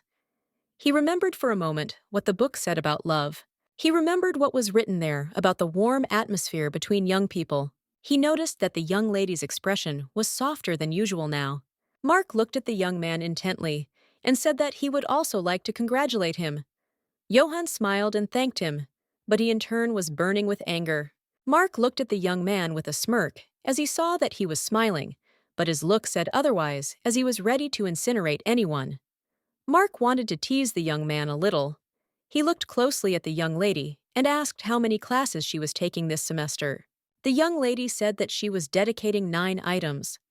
Mark looked at the young lady in surprise and sighed heavily, saying that it was amazing that she was alive at all. She smiled and said that it couldn't be otherwise. Mark smiled and said he was just joking. Johann, in turn, looked at the young people with puzzlement, as he saw that the atmosphere between them was very friendly. Mark glanced sideways at the young man, as he saw that he was frowning angrily as he looked at him.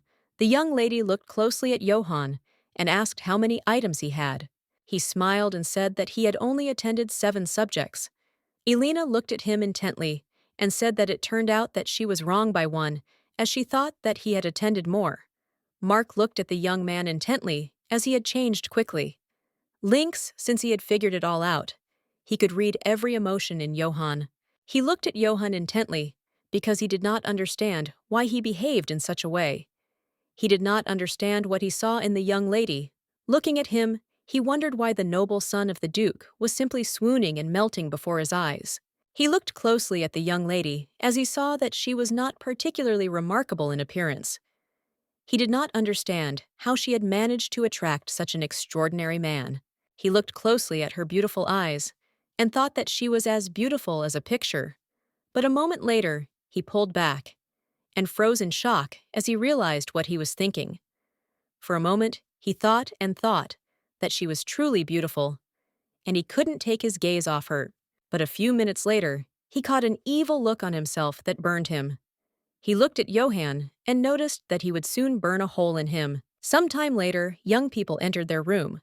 Rita greeted everyone present with a smile. Rita looked at everyone and asked with a smile when they managed to arrive. Mark smiled and said that they arrived recently. Mark looked at Rita intently and said, and he started to speak, but his friend stopped him. Mark sighed heavily as he realized that something had happened to them as well. He looked closely at everyone present because he realized that whether they were hiding it or not, all their problems were in plain sight. Vincher looked at everyone present and said that, as they already knew there would be a festival soon, and for several days, each club would be holding some kind of event within the budget, and that was the reason they had gathered. He looked at everyone present and said that he would like to hear their ideas. What potion is better to sell? Rita looked at him in surprise and asked if they really had to come up with something right now. He said that there was no need for that, and they had a few days to come up with something. Wincher said that in a few days they would meet again and write down all their ideas on pieces of paper and hand them in, and then the potion would be chosen by secret vote, and the winner would receive a cash reward, albeit a small one. He looked closely at the young lady and asked what she wanted to know. She looked at him intently and asked how much the reward was. He said that, unfortunately, they were limited in funds, so only 10 coins. She thought for a moment, as she knew that this was not bad. The young man looked at her intently and said that the payment would be in francs. She looked at him in surprise, as she did not expect to hear such a thing. She knew that this payment would not be in copper coins, but in silver. She knew that it was exactly half of the payment for the lace. A moment later, she was eager to win this event. Johann looked closely at the young lady, as he knew that he had to find out her idea and vote for it. He said that last year they had held a competition in green knowledge among the club members. Rita said that anyone who wanted to could participate in such competitions. He said that the only thing that mattered to them was the result. Rita sighed heavily and said that as a result, no one passed. He looked at everyone present and said that this year they were holding different events. Accordingly, the result would be different. Next time, they would discuss everything in detail. He looked at everyone present and said that this was the end of their meeting. Johann looked at everyone present and said that he knew they were all very busy, but asked if they could spare him a minute. He smiled and said that he had something special in store for everyone. He said that the school term was coming to an end and the festival was just around the corner, so he thought he would cheer up their humble group with a small gift. The young lady opened the small case in bewilderment and froze for a moment. She saw a beautiful feather that was simply sparkling. Rita looked at the young man in surprise and said that his gift was simply amazing. Vincher looked at the young man in surprise and said that he did not expect him to care so much about them, but he still thanked him. Johann looked at the young lady intently because he didn't see any reaction. She was silent for a while. Johann saw that she was very happy. Mark looked closely at the young man as he saw that he was trying very hard, and he was not even averse to using the club members for the sake of his love. The lady looked at her friend in surprise and asked what she was going to do. She sighed heavily and said that she thought she should look for teachers. Elena looked at her and asked what subjects she would look for teachers for. She smiled and said that it was probably the same for everyone, as she lacked the basics. The young lady sighed heavily and spoke about her friend so that she would understand her correctly. She asked her how she got into the academy in the first place.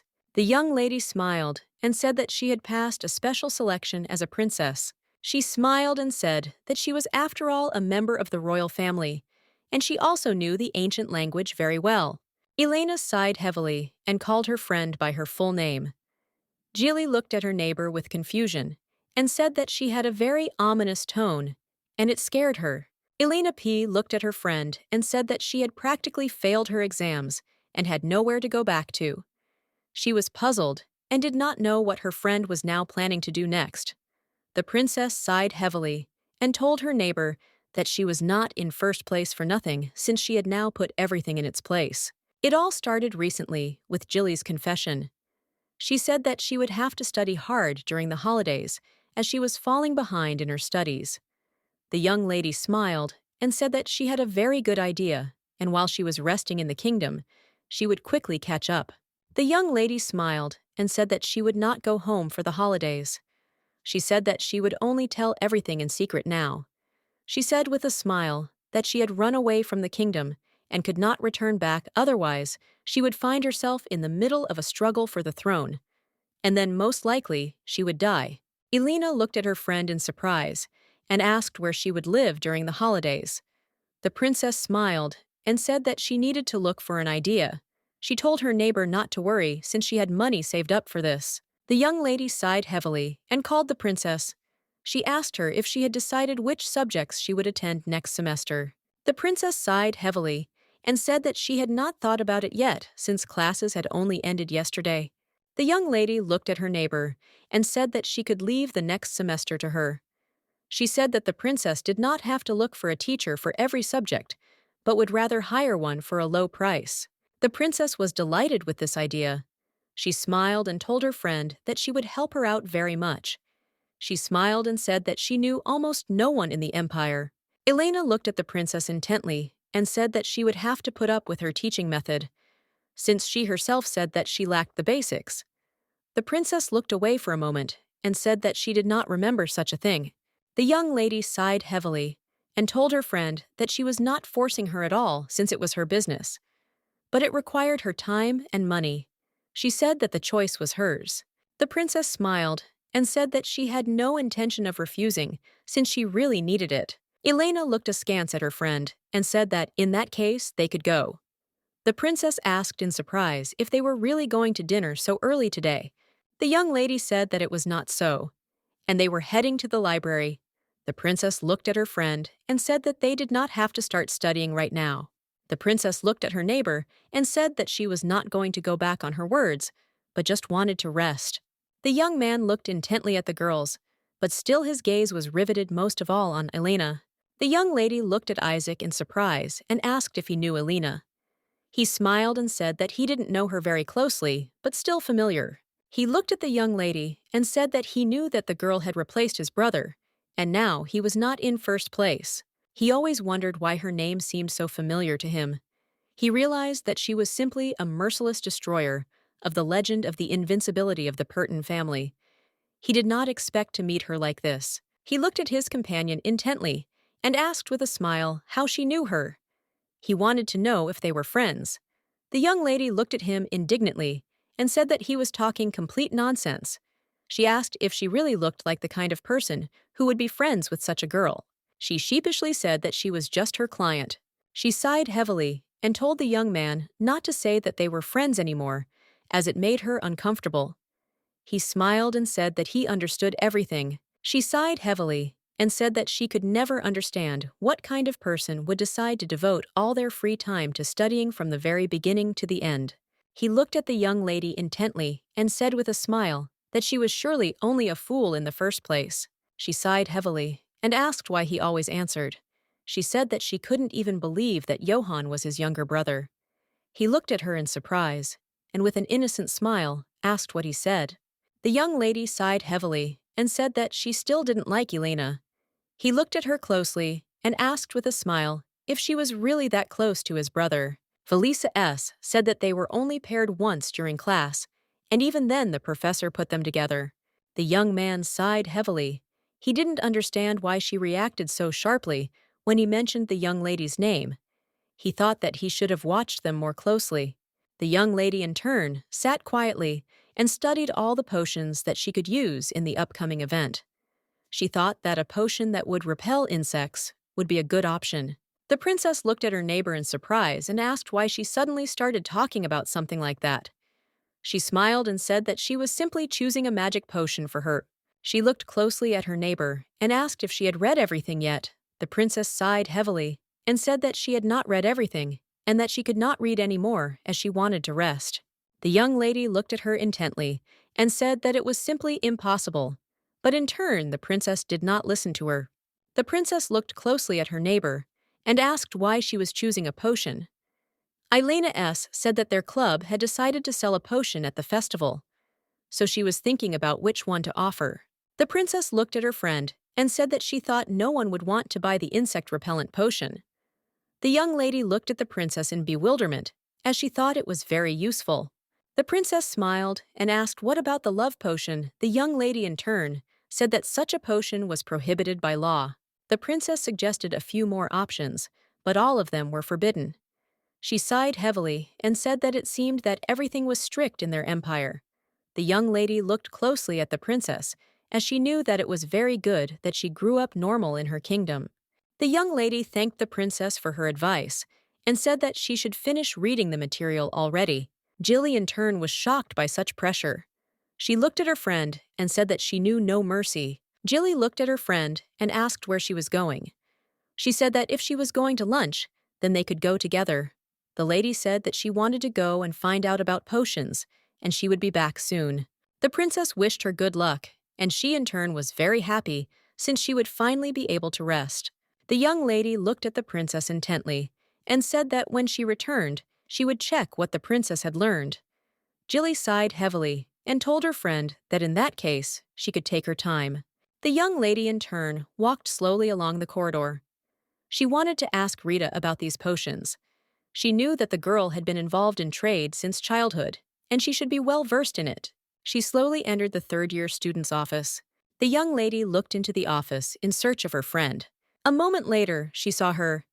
She froze in place as she noticed that Rita was sad about something. Elena froze for a moment as she saw that the lady looked different from usual. She wondered if she should go up and talk to her. She thought that she shouldn't do it, though, as it seemed like she didn't want to show herself like that in front of others. For a moment, she thought and thought that Rita was now the same as she was pretending to be cheerful and carefree in front of her sick mother. She decided to ask her about the potions another time.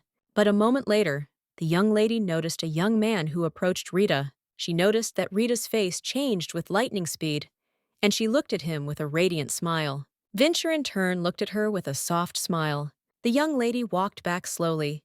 She knew that she had done the right thing by not entering the office. The young man looked intently at his friend and asked if he had received a letter from home. He asked Johann if the Duke was playing the indifferent father again. For some time, the young man guessed what the letter was about.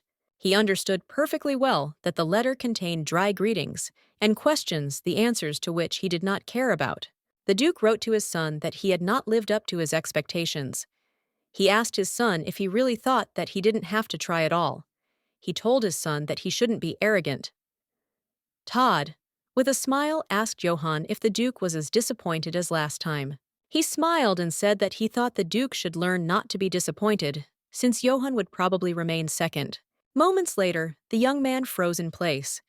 He looked at his friend in surprise and asked if he really had a pillow. Johann in turn sighed heavily and said that he was right. The young man looked at his friend in surprise and asked in bewilderment if he really agreed with him. He was surprised because he knew that the Johann he knew would not have answered so quickly. A moment later, Johann hit his friend. He was surprised and asked Johann why he was fighting like that, as he just wanted to check if he was sick. Johann sighed heavily and said that he was fine and asked his friend not to touch him. Johann sighed heavily and said sadly that his father needed to get used to being disappointed, since he would have many reasons. The young man looked at his friend in bewilderment, as he did not understand what was happening to him. Todd P. flopped down on the bed and sighed heavily, saying that he never understood his father since the Duke asked him to try, but at the same time he humiliated him with his words. He looked at his friend and asked if the Duke was still against his desire to become a magician.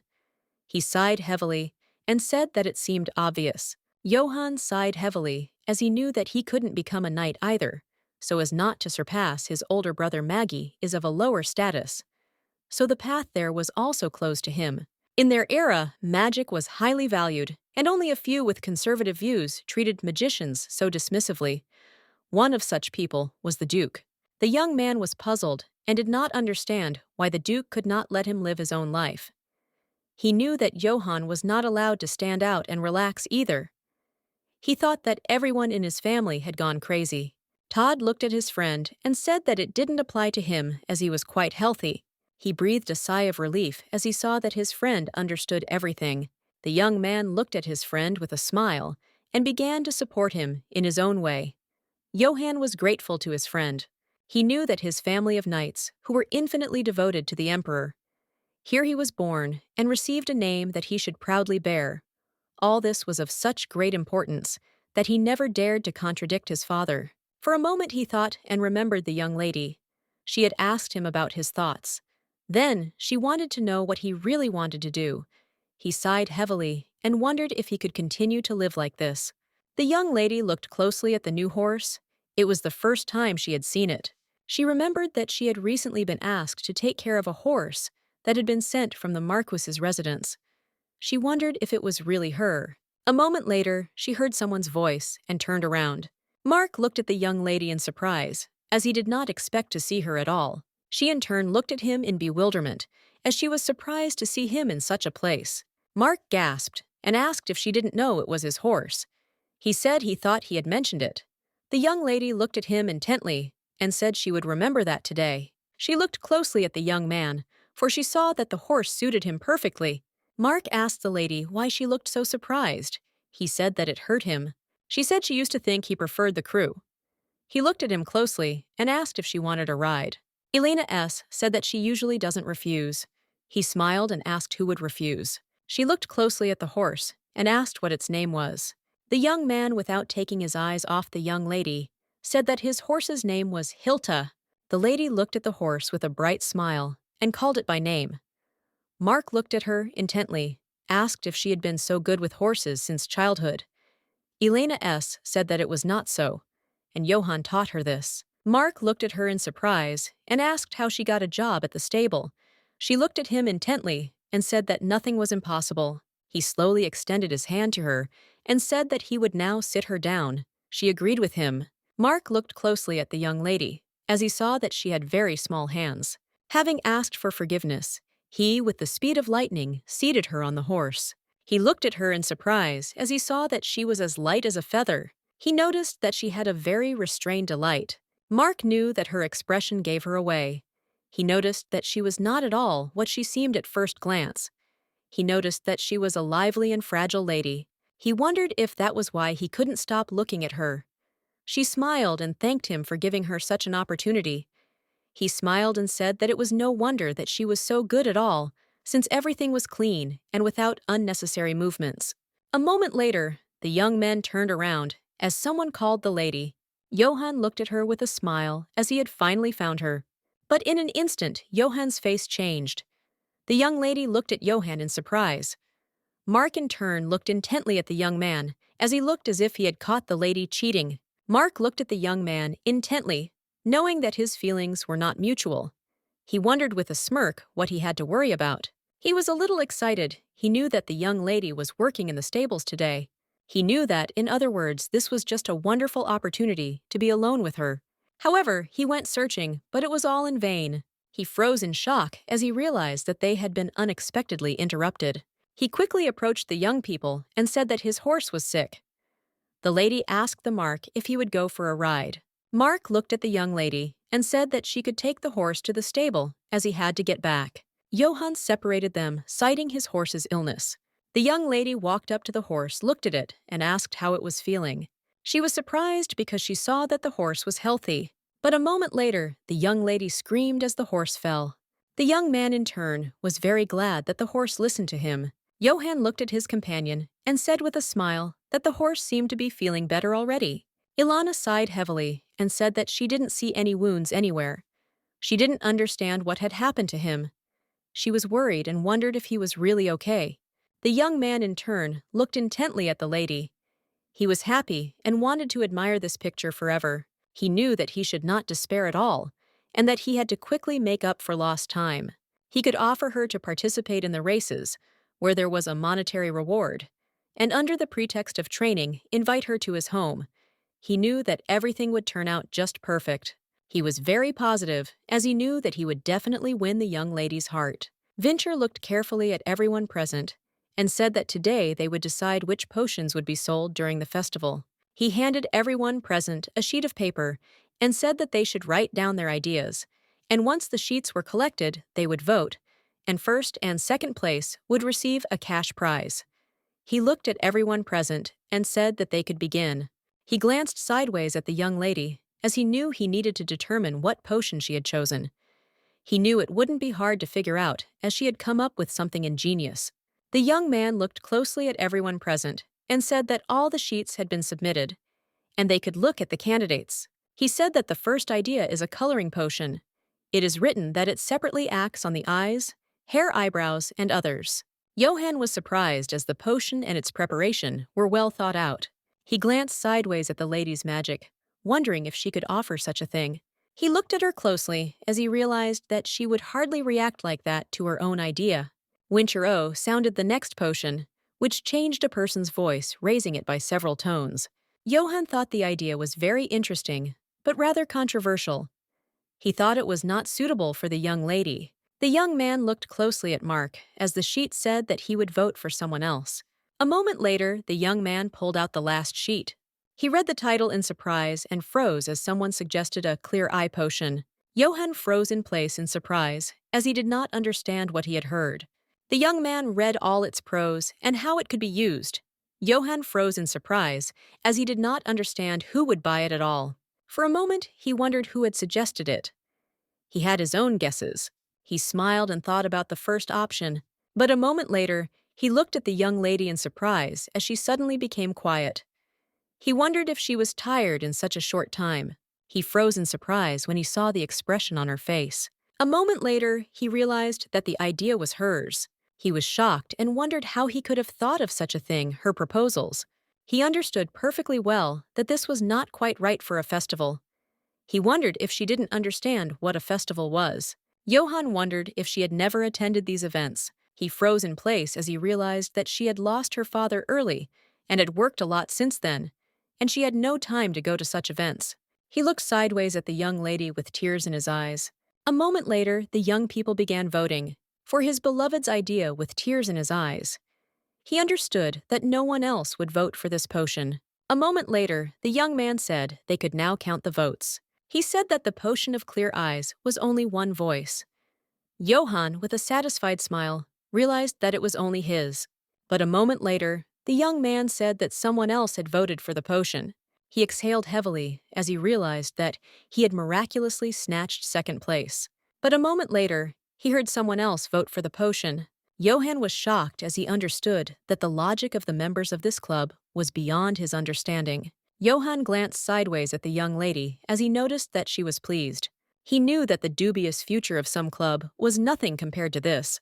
Winter S. said that first place was tied and both winners should contact him separately. Rita screamed excitedly and asked if they would really break up like that. She screamed that they needed to discuss a sales concept and they needed to come up with something special. He sighed heavily and said that he just wanted to make a potion and sell it. The young lady was in shock. She shouted to everyone present that this simply couldn't happen. She didn't want them to lose like last year. She shouted that they must not repeat their mistakes. She stipulated that the situation was different now. She shouted that Johann had joined them, and they should make the most of him. She said that it was not only him they had, as they also had very valuable personnel.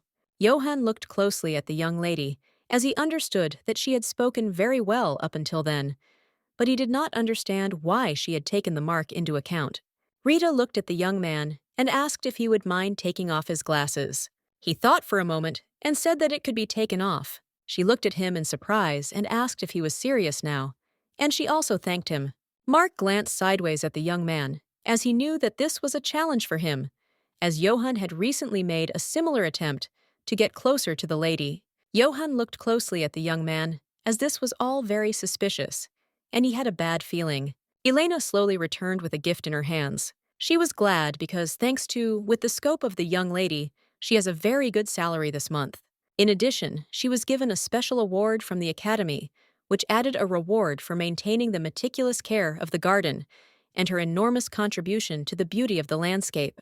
The young lady was pleased because she realized that someone had actually told about her efforts. She thanked the anonymous young man with golden hair. Her friend also did very well on her exam, and they will see each other next semester. She was surprised because there were many people around her who were ready to help her in everything. She was a little surprised because her life turned out to be very joyful.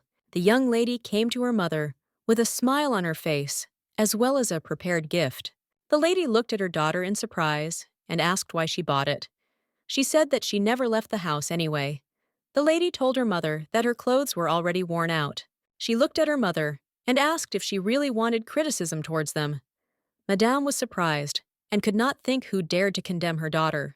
The young lady looked closely at the medicines her mother was taking, as there was too little of the new ones, and suspiciously much of the old ones. She asked her mother if she needed new medicines. Madame said that she didn't need them, since she could easily stretch out the intake of those she had. The lady smiled and said that she had enough medicine, and she didn't need any more. She said that, besides, the price of the medicine had gone up. Elena looked at her mother closely and said that she was already earning well.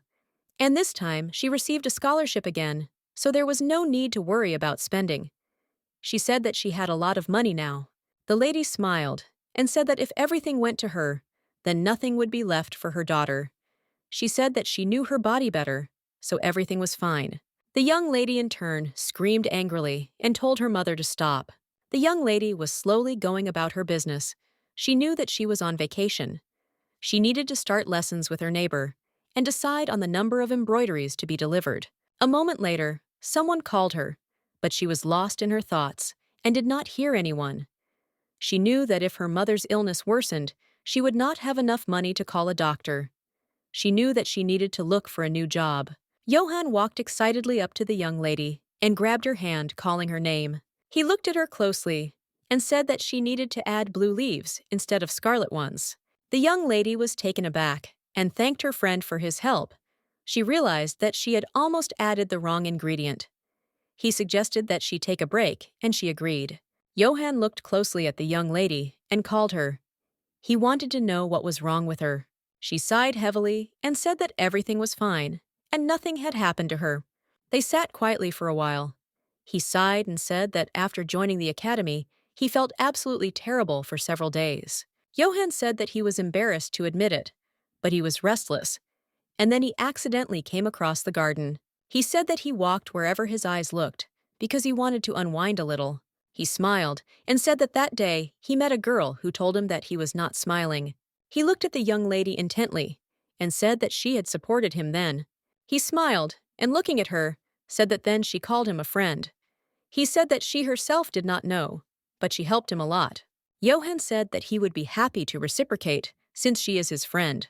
He in turn did not want to just be friends with her either now or in the future, but he knew that now this was the only way to be close to her. She sighed heavily and said that she simply didn't know a lot before and lived her life, but now everything has changed a lot and it scares her.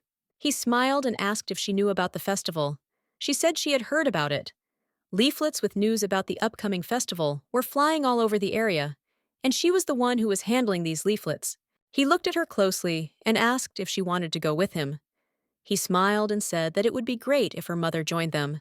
He said that unfortunately he doesn't remember his mother well since she died a long time ago. Johann smiled and said that perhaps the Viscountess would accept him as a son. He knew that he would prefer not as a son, but as a son-in-law. The young lady looked at him with a smile. She thanked him and said that she was very glad that he told her everything.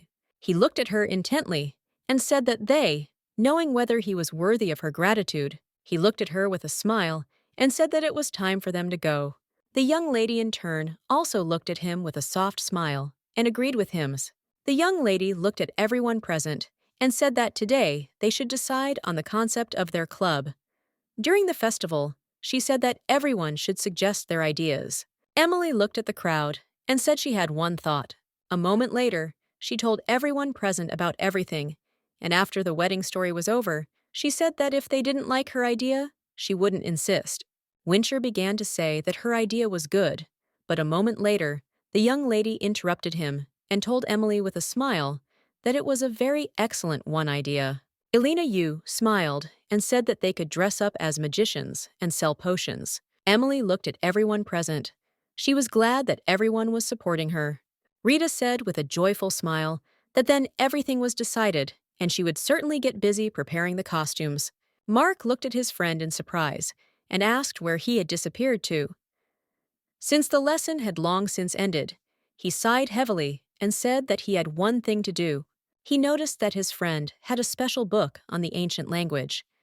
He wondered if it was all because of Rita. Mark told his friend that he thought he dreamed of becoming a scientist.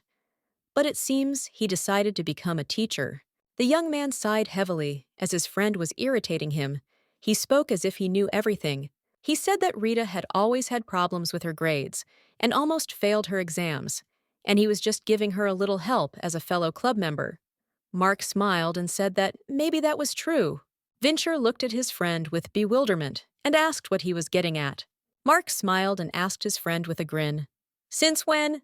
He sighed heavily as he did not know the answer to the question asked. He said that at first he was just curious how long she would last. He said that the young lady always stayed with them at the club, no matter what. Mark looked at his friend with a smile and asked if he knew what it was called when you become interested in another person. Fincher sighed heavily and said that he shouldn't talk about it. He asked his friend what to call the sudden change in his behavior. Looking at his friend, he said that he could not answer, since he did not really care. But still, he advised him to behave decently. Mark, with a smirk, told his friend that he was talking as if he was causing trouble.